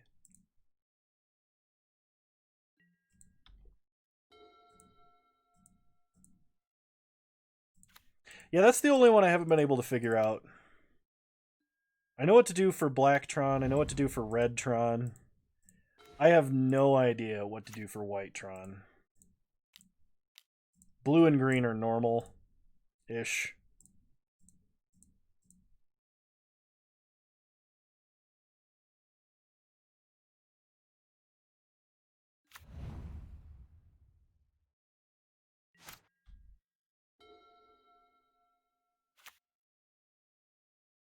Use Tron to make infinite mana and then cast 15 Eldrazi from their sideboard. Oh, with Spawn Sire of Ulamog?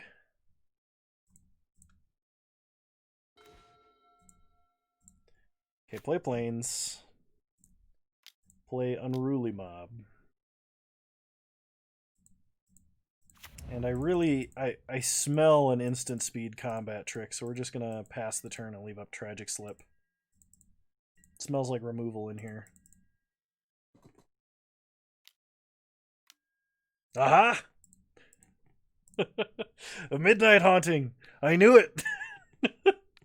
It smells like instant speed ghosts! Okay, I don't know how a digital profile gets sweaty.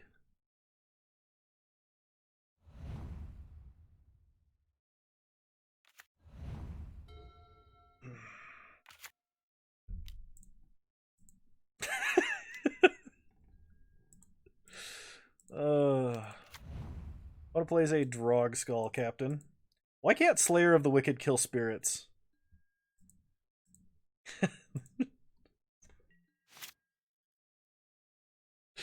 Oh man, okay. We draw Plains, play a Haunted Dead. I don't know what it is about it. Just fucking plunge. I think I'm just getting stupid, like slap happy.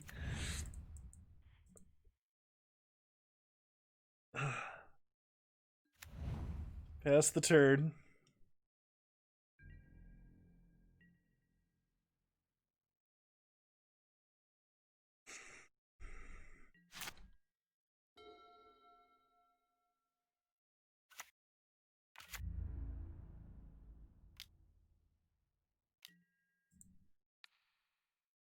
We'll chump the captain, I guess.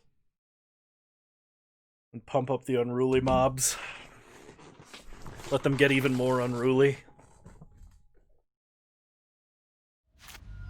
We untap. We draw Collective Brutality, play a Plains. Let's 2-mode here. We'll Duress and kill Captain. Discarding a Plains. We're currently 1-1. The new CEO is called DEO.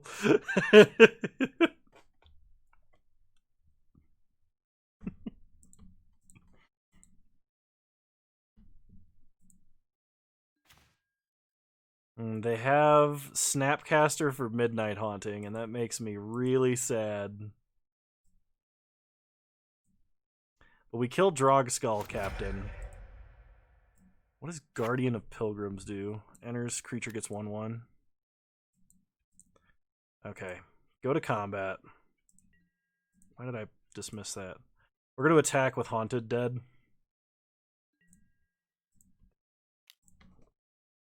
And not with unruly mobs.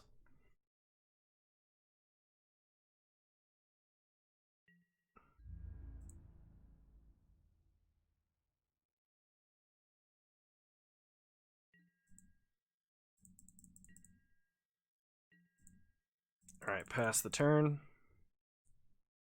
So imagine now comes the Snapcaster Haunting play. Yep.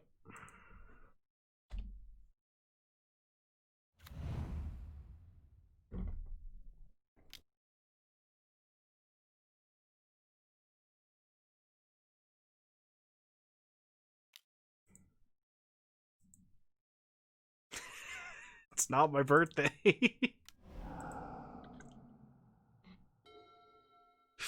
Oh, man.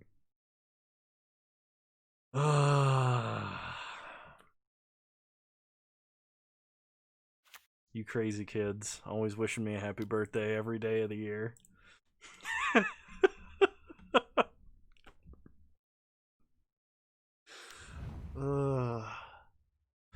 Alright, opponent plays Guardian of the Pilgrims. They only have one card left in hand. We have no idea what it is.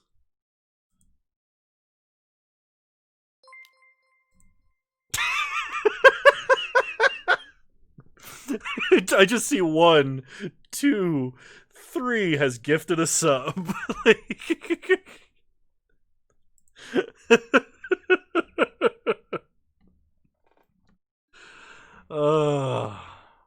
Thank you, Noxon, for contributing to my laughs and having excellent comedic timing.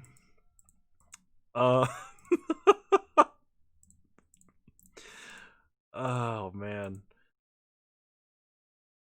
And thank you, Big Monkey, for leading everybody in song.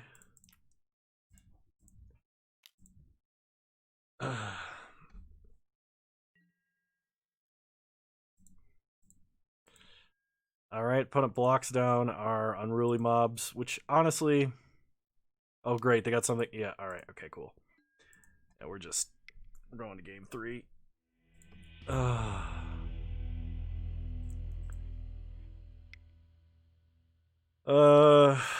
don't know if I've actually publicly released my name. I'm sure it's not that difficult to find, but everybody calls me Kano, so... On the interwebs, anyway.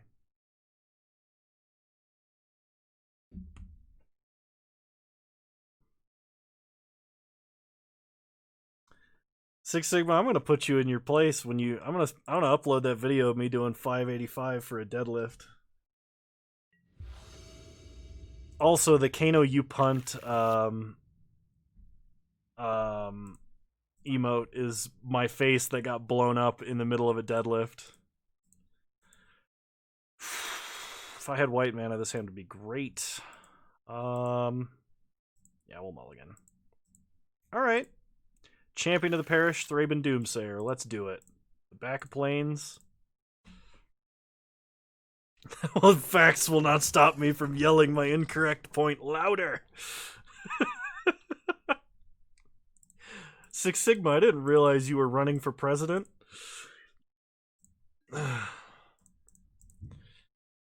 Alright.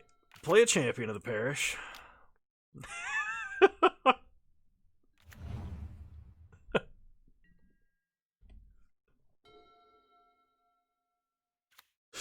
Oh, man. I'm not that politically involved, but I did cast a ballot this year. And, I gotta say, I'm kind of looking forward to playing a drinking game for the third presidential debate if it happens. I wanna take a drink every time they have to mute somebody's mic.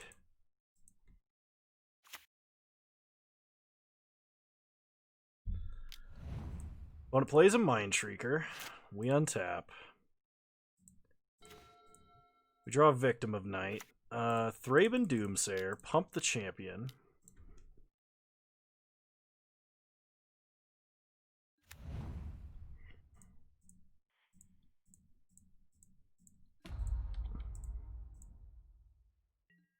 We definitely... There should definitely on the ballot be a mulligan rule. Yeah, that's what we were talking about, muting people's mics. We should definitely have a mulligan rule for presidential elections. You can vote Democrat, Republican, third parties that are running, or you can vote mulligan. And if you vote mulligan, none of the people on the ballot can ever run for president again, and they have to produce the parties have to produce a new person running. That's my via MTG fandom. Flunge was actually okay.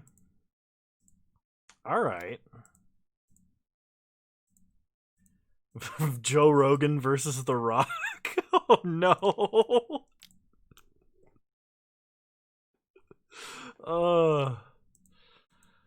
I'm tired of politics. End statement. Phoenix, I missed your birthday. Oh no. I'm sorry. It was yesterday, was it? Was it yesterday? Or was it last week, Tuesday? It was the day before I stream. I'm sorry. I forgot, Phoenix.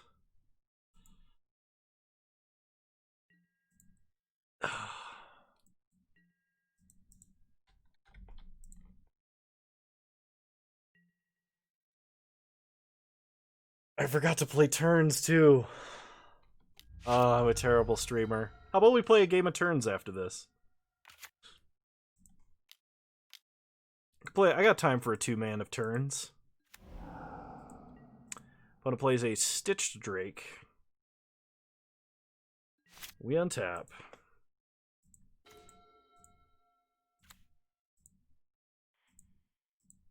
Make a token. Happy birthday, Phoenix!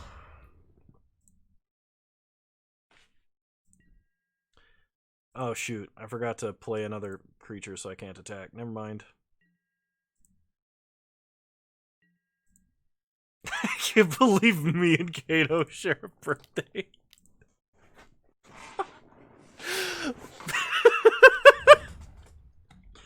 Oh gosh. The ride never ends.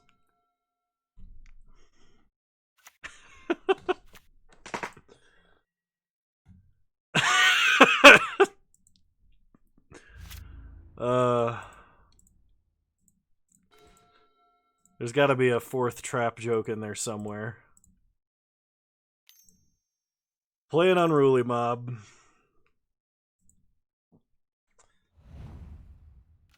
Play a Midnight Guard.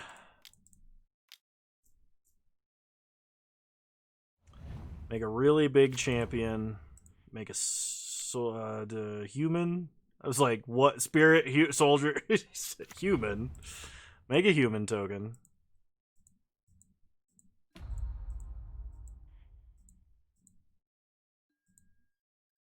Go to combat. Attack with every creature that can.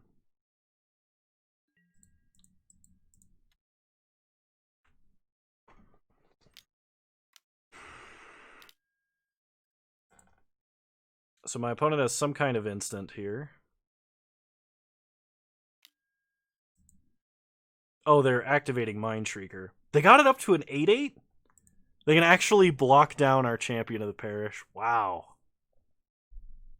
What nationality are our humans? Is Thraben a city or a country? They're Innistradian.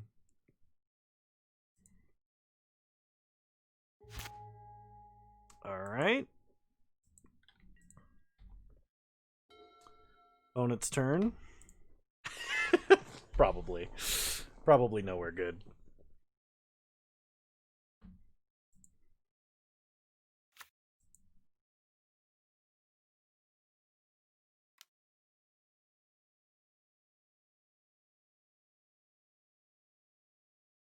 I was going for Canada.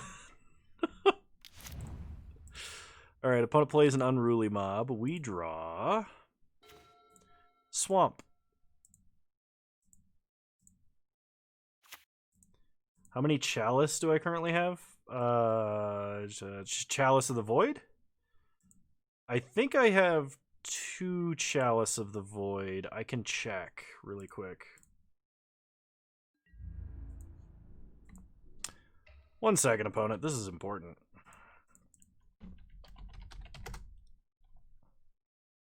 Yes, I have 2 Chalice of the Void.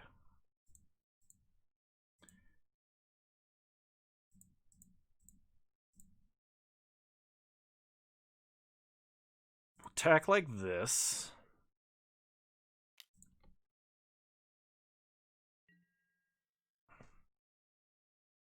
Okay, so opponent's going to block down the Midnight Guard. Okay. Unruly Mob gets bigger and more unruly.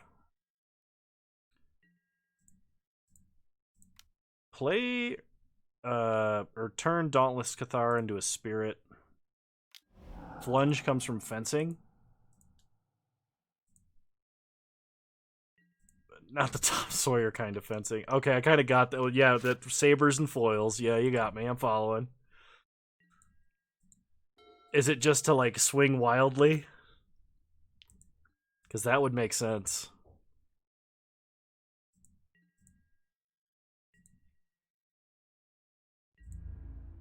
I thought fencing was a euphemism here.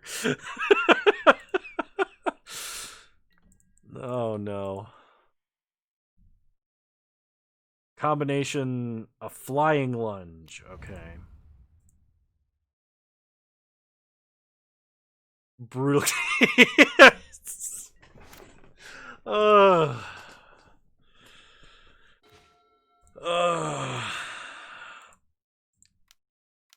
Jwest. Not Jwest, Six Sigma, the other one.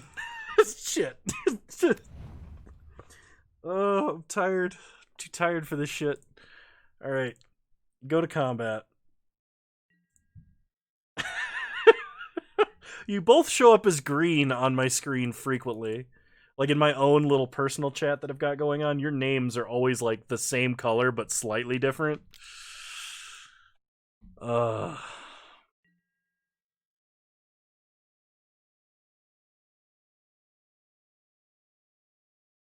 What?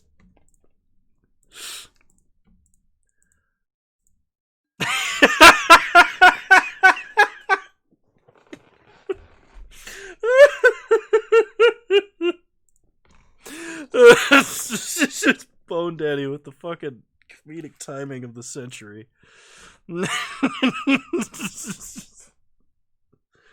Oh man, I'm gonna die if I keep laughing. All I have is colored usernames to look at. It's just like I've got dark blue for Phoenix. Phoenix is always dark blue for some reason. Six Sigma is dark green. Bone Daddy and Joest are usually light green. Apparently, Big Monkey's name is red. Those are the colors I deal with. Oh wait. I said the word colored as in differently colored names, and that's what Bone Daddy's gonna take offense to. All right, my opponent gave up.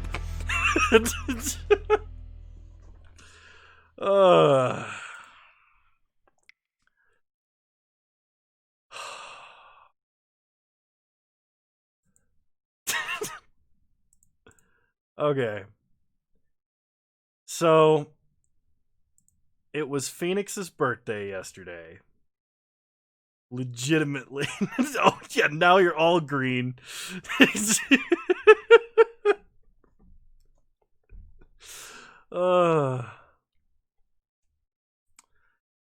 There are more green usernames in my chat than green Tron leagues I've played in the last month.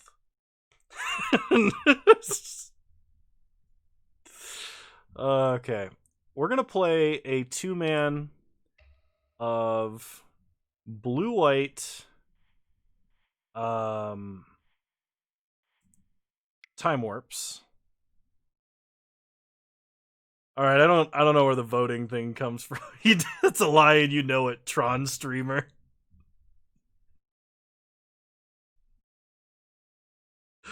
Oh, jeez. This is where we're getting to the extremely loopy portion. So let me load up blue-white turns. We'll play 1 2-man, and then I'm gonna have to call it quits. For today's stream. Azorius turns. That's the word I'm looking for. There it is. Actually, let me restart the client again because it's lagging really quick. I have to look at my face up close. Is it terrifying?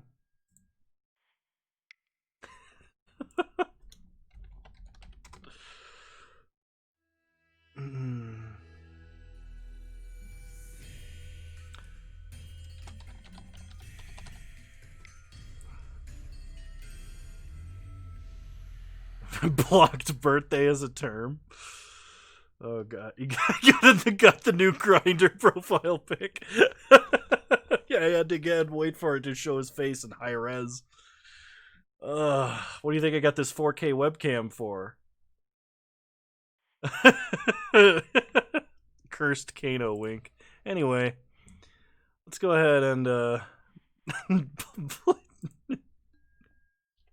let's play some Azorius turns in a 2-man so I can go to bed.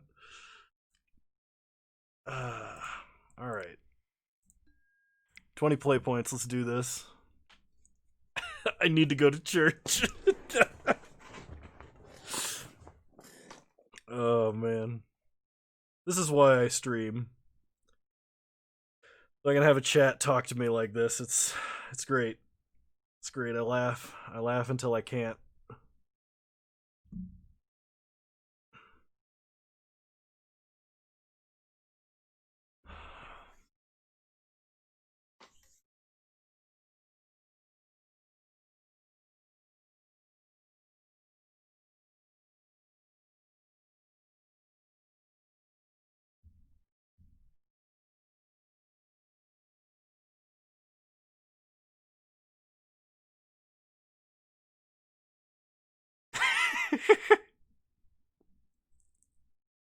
I will look into playing Yogpog. I do want to play that deck list.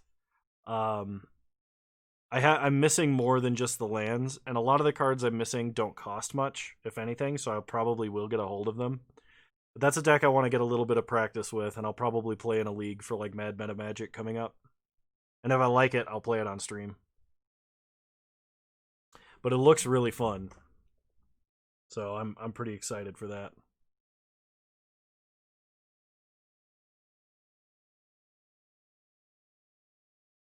Tarek 101, welcome.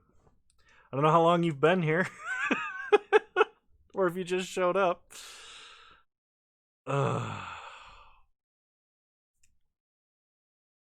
Nice. It's been a very, very silly last half an hour. If I don't get into this queue soon, I'm probably gonna have to. All right, chat PG mode. uh.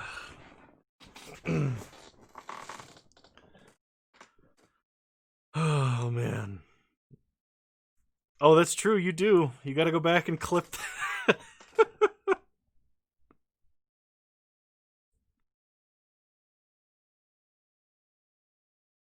Yeah, no, that last, when was that? 10-14. You just missed a bunch of grinder jokes and Kano putting his foot in his mouth a couple of times.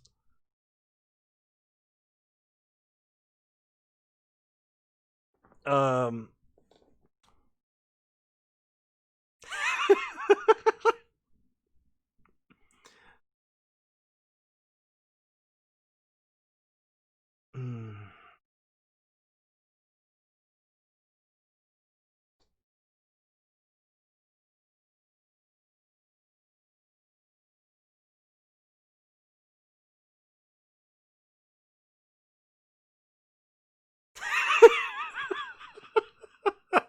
There is no Kano OnlyFans. I must categorically deny the existence of any premium subscription based picture related content related to myself. It's just. All right. Phoenix, I'm sorry, but I don't think I have the. I don't think I have the energy to play. Well, someone just queued up. Let's go.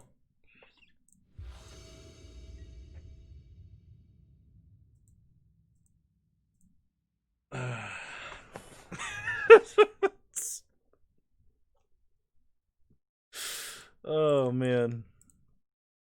All right, here we go. Azorius warps. Let's go. Let's do this. We're going to play fast against Luris. Mulligan. Crap. Mulligan. Oh my god, this is even worse. We're going to 4? Alright. Let's do this. I got a Serum Visions and a Dream.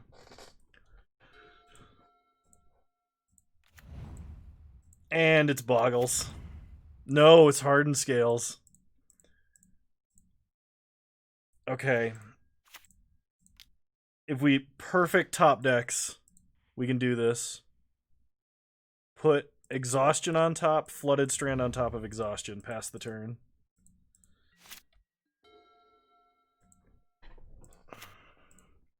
So you're saying there's a chance.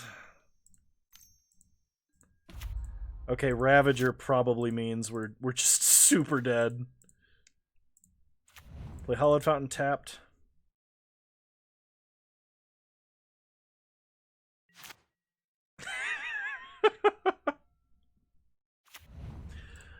Alright, opponent plays a Brushland.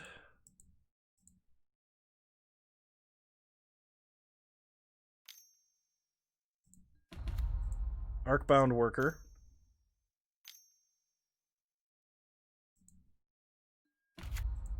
Hangerback Walker. I don't know why my opponent would do that, because math dictates that I probably should be dead.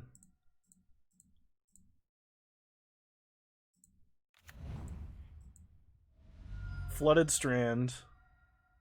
Crack for an island. Exhaust my opponent. Come on, just stack up a big creature that isn't quite lethal and hit me with that next turn, please. I would really appreciate the ability to unsummon it.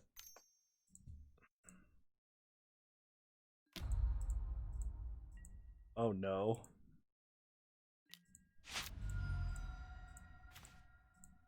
We draw Mystic Sanctuary.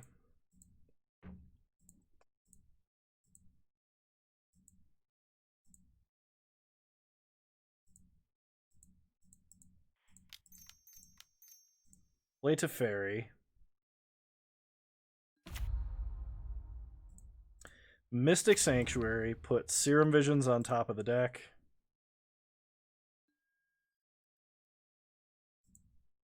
Yeah, I think that's what we're gonna do.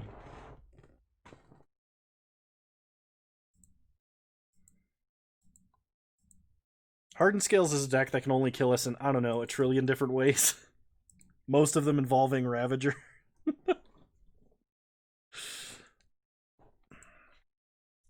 It's interesting to me, though, that, like, random commons from Mirrodin have become, like, brutally impossibly strong because of Ravager.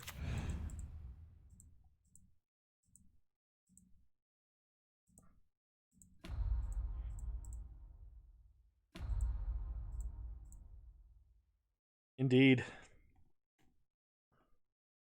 Tarek is correct.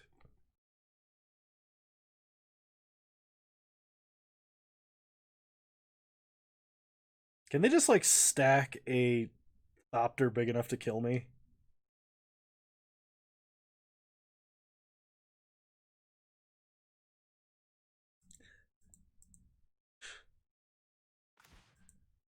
Opponent lets us unsummon it. Play Serum Visions. We draw Giga Drowse, which might actually keep us alive. Snow-covered island. Bottom. Serum Visions. Bottom. Pass the turn. Except above Bluetron. Oh, yes. The Nightmare League, I remember.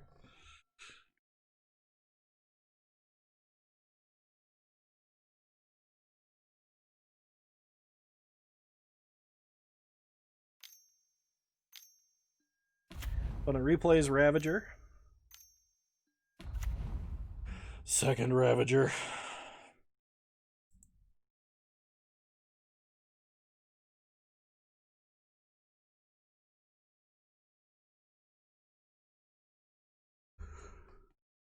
Um.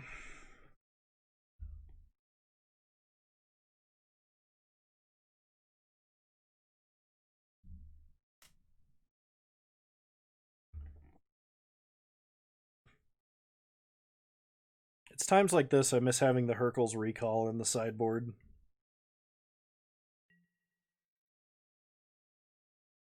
Yeah, the Ozolith is really nasty in this deck. My opponent just stacked it onto a modular threat. It basically is a... The Ozolith acts as a derpier Hardened Scales Part 2. That is an after the effect enchantment type thing rather than a, like, pre-combo enchantment like Hardened Scales.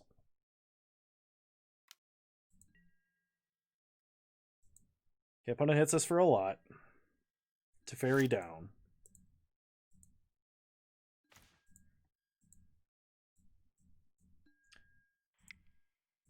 Yeah, we're dead. We're just dead. Because now if my opponent sacks this, they put 5 counters on something and 5 counters on the Ozolith. It's so horrible. Okay. Supreme Verdicts. I don't want Force of Negations in this matchup. A Brazen Borrower... No, Timely does nothing here. I want Silence. Or Path.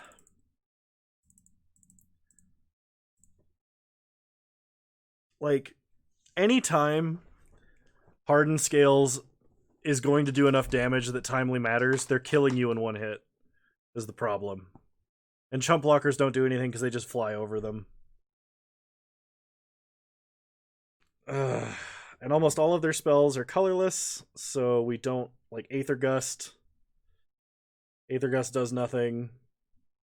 They just, like...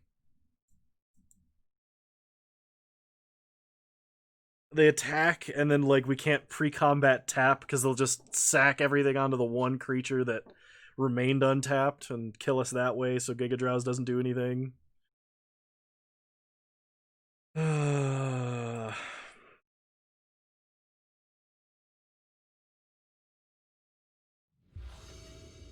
would love to play first.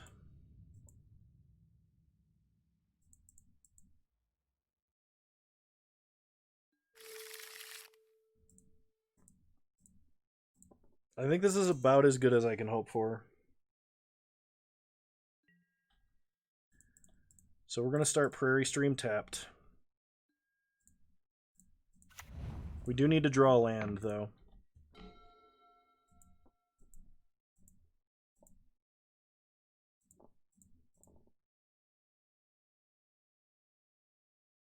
If she came down on turn 2, or another creature with her ability existed on turn 2. It's a little niche, but mainly Linvala is just too slow. Like, I guess maybe Stony Silence might help. Solemnity beats them. Pretty sure. Well, no, Solemnity doesn't beat them.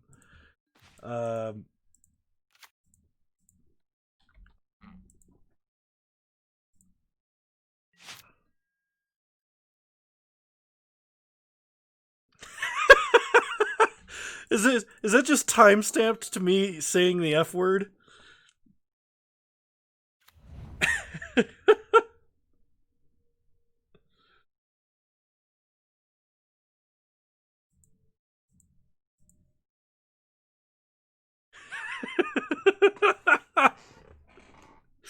Oh man, that's great.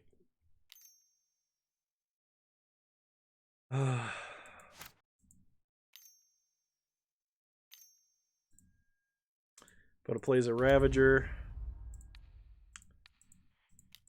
Path Ravager. So it's focus. Had to find it. Oh yeah, the River of Tears punt. I remember now.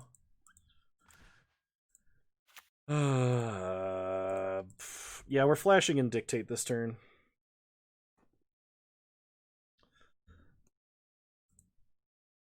You're all welcome. I think that's my second most painful MTG moment. The first one being so drunk I cast Time Warp targeting my opponent. Oh, Bone Daddy, you hadn't seen that yet? Oh, man.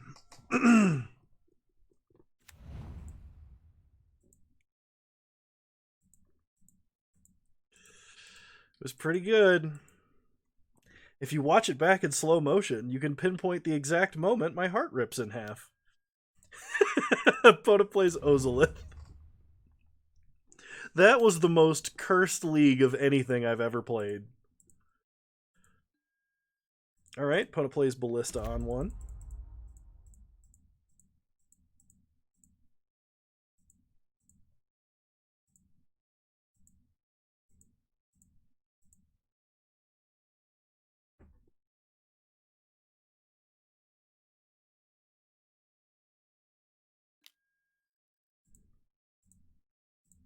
Opponent's playing a Pithing Needle.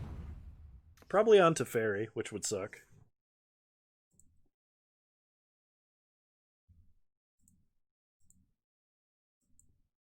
You should leave a timestamp in the comments and be like, yeah, 4,076 seconds. Epic F-bomb drop.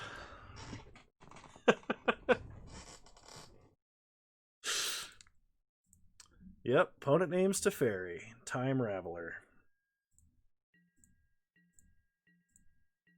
I'm going to do what's called a pro gamer move. Flash Dictate of Crufix.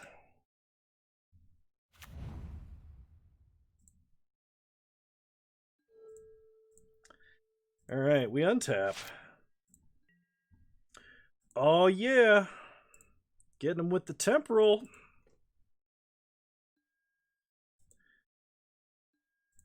Temporal Mastery, basically just a redraw here, because we can't do anything else.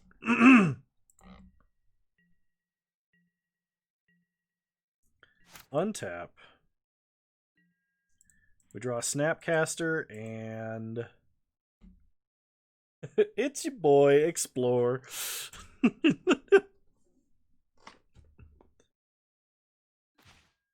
Alright, we draw an island. I'm gonna play Teferi, just so they don't do any instant speed shenanigans. I guess I should have cast Exhaustion. Watch me die to not casting Exhaustion. My opponent's gonna be like, alright, so Hardened Scales, 1/1 with modular and Ravager, and that'll be enough to kill me. I'll put 50 counters on Ballista, and we'll just die.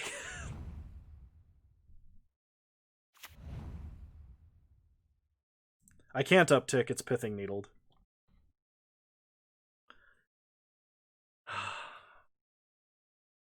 What did they reveal? Arcbound Worker.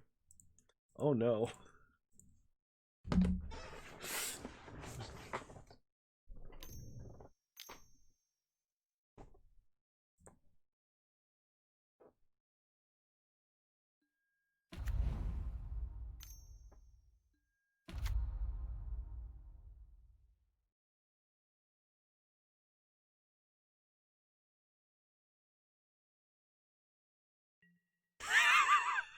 Oh, I'm sure it'll come across on my YouTube app any second. Aha! So that person is you, Six Sigma. My plan worked. I now know which YouTube commenter you are. Crap, now I don't. Play Flooded Strand, crack Flooded Strand.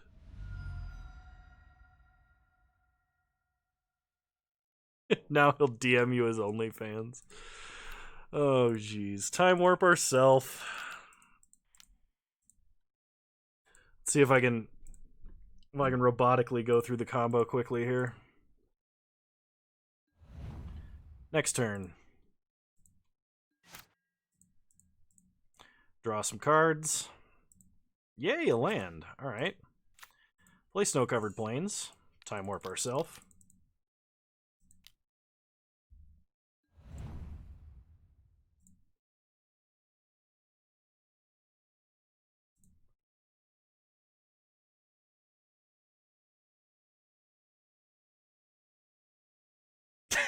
Great, you're all commenting on it.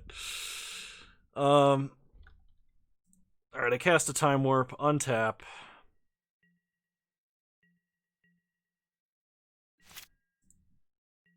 We draw Serum Visions and a Hollowed Fountain. Play Hollowed Fountain, untap. Snapcaster Mage.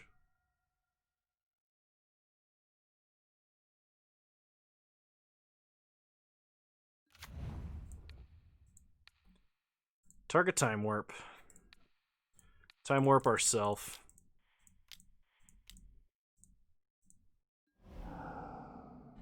Untap. We draw Polluted Delta. And an Exhaustion. Play Polluted Delta. Fetch. Mystic Sanctuary. Put Time Warp on top of the deck. Serum Visions, draw Time Warp. Land to the bottom, Flooded Strand to the 5, 6, 7, 8. Top. Time Warp ourself. Play Howling Mine. Next turn. You know what? We'll attack. Yeah, I had to math. I had to actually do preschool level addition, and it took me about a minute. Alright, opponent blocks with modular. Puts counter on the Ozolith. Counter on Walking Ballista. We untap. Draw a bunch of cards. We draw Jace the Mind Sculptor. Play Flooded Strand. Crack Flooded Strand. Get a Mystic Sanctuary. Put Time Warp on top of the deck. Awaken the Plains, Park the Water Veil.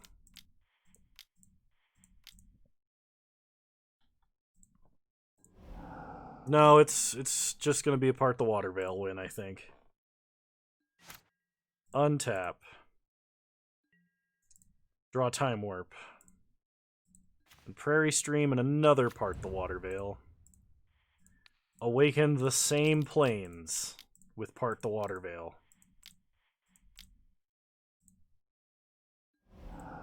Repeatedly attack with a 12/12 until your opponent is dead. Nice. Alright, final game that I'm calling the stream. But thank you all so much for tuning in. Milk and Brood for gifting a sub. Noxon for gifting 3. Phoenix, Tarek, Shemblis, Six Sigma, Jwest,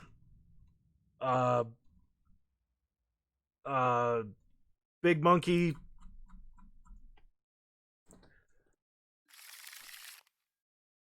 holy crap. There have been so many people on the stream tonight. I try and name everybody, but like... Alright, I got a mulligan. I can't keep that. This might work. We'll keep. Putting back to Fairy, I guess.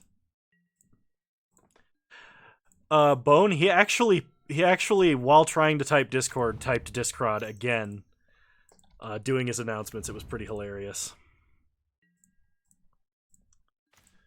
Alright, start Hallowed Fountain untapped. Pass the turn.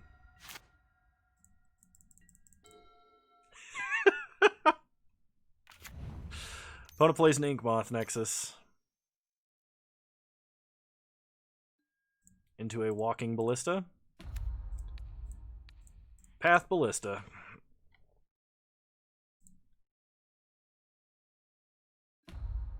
Opponent pings us. Takes the Rampant Growth.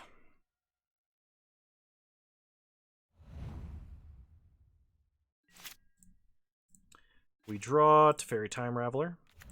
Hallowed Fountain tapped, pass the turn. Wait a minute, did my opponent fail to find a basic land? I think my opponent failed to find a basic land.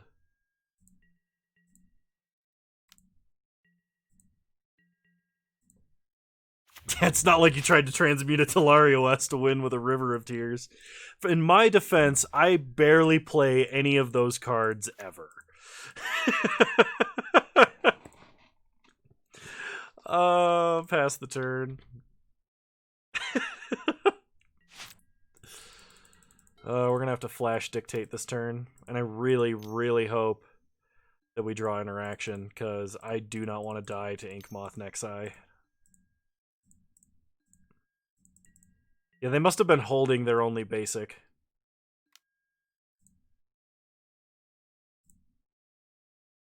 That's the only explanation that I have. Tarek, you set a chain of events in motion that most people in this chat will never forget. So you have that to your name.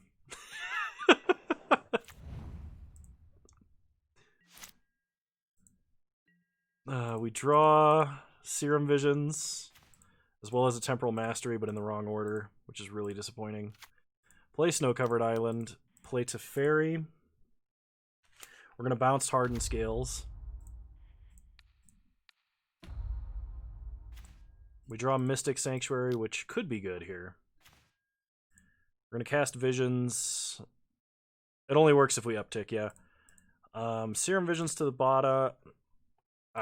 Yeah, Hallowed Fountain to the bottom. We don't need either of those, actually. Pass the turn.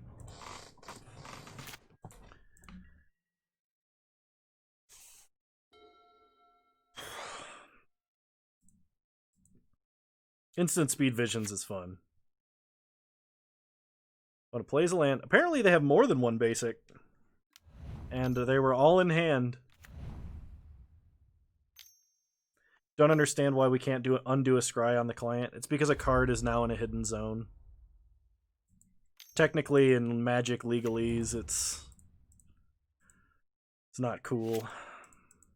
Alright, so we have to just only combo and...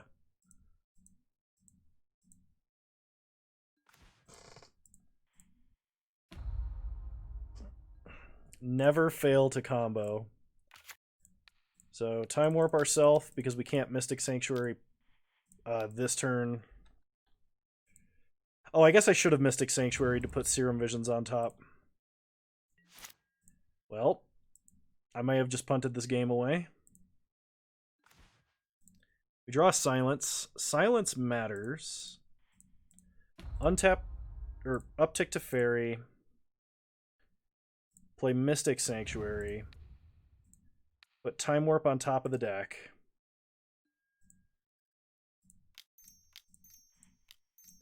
Play Teferi. Keep the new one. Unsummon Ravager.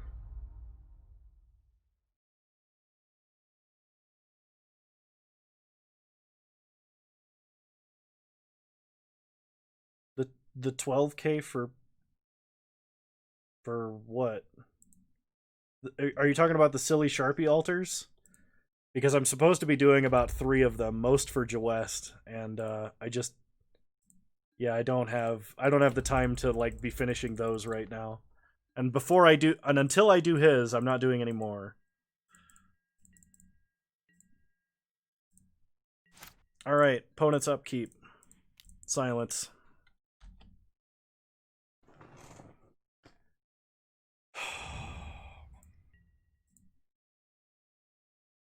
The good news is, I used to offer silly Sharpie altars as a Skulls promotion.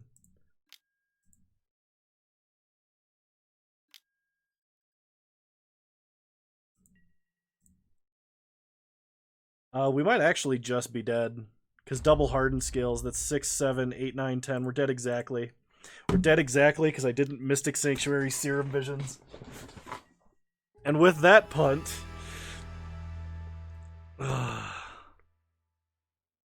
Alright, Ad Nauseam League is the next one in queue. I will either play that for a video and specifically call it out that you picked that bone, or I will play that first on next stream. Your choice.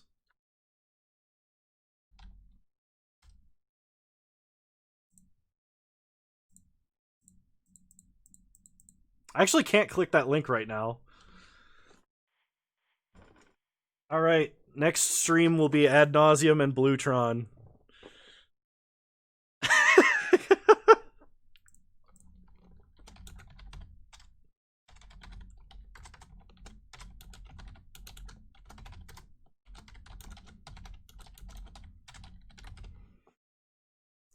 It is as permanent as this notepad document.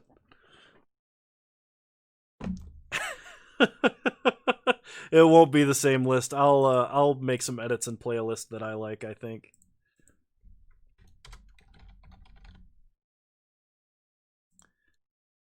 Oh my gosh. Thank you guys so much for tuning in. It was so much fun having you all here. I streamed for 4 hours, which is the longest stream I've streamed in a while. I want you to know that you're all wonderful human beings. Thank you for tuning in. We got a bunch of new subscribers, a bunch of new followers on both YouTube and Twitch while I was doing this stream. You guys are fantastic. Thank you, Tarek. That's very kind of you. And I will see you guys live again next Wednesday.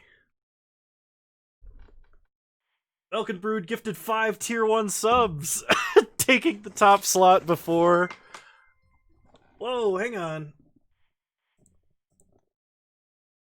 Okay. Thank you all so much.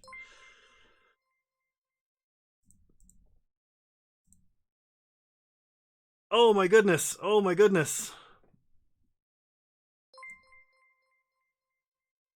I've got so many notifications I can't keep up.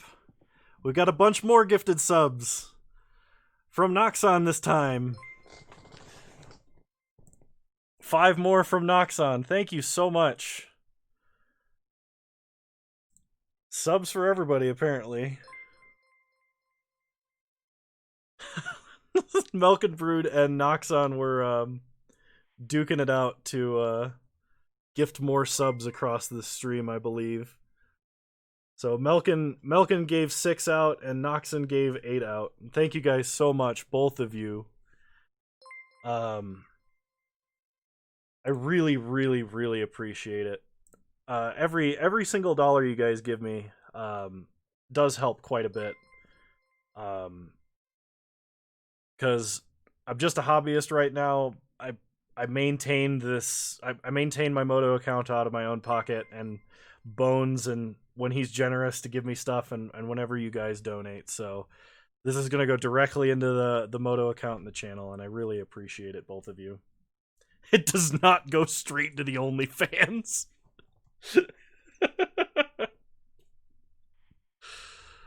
uh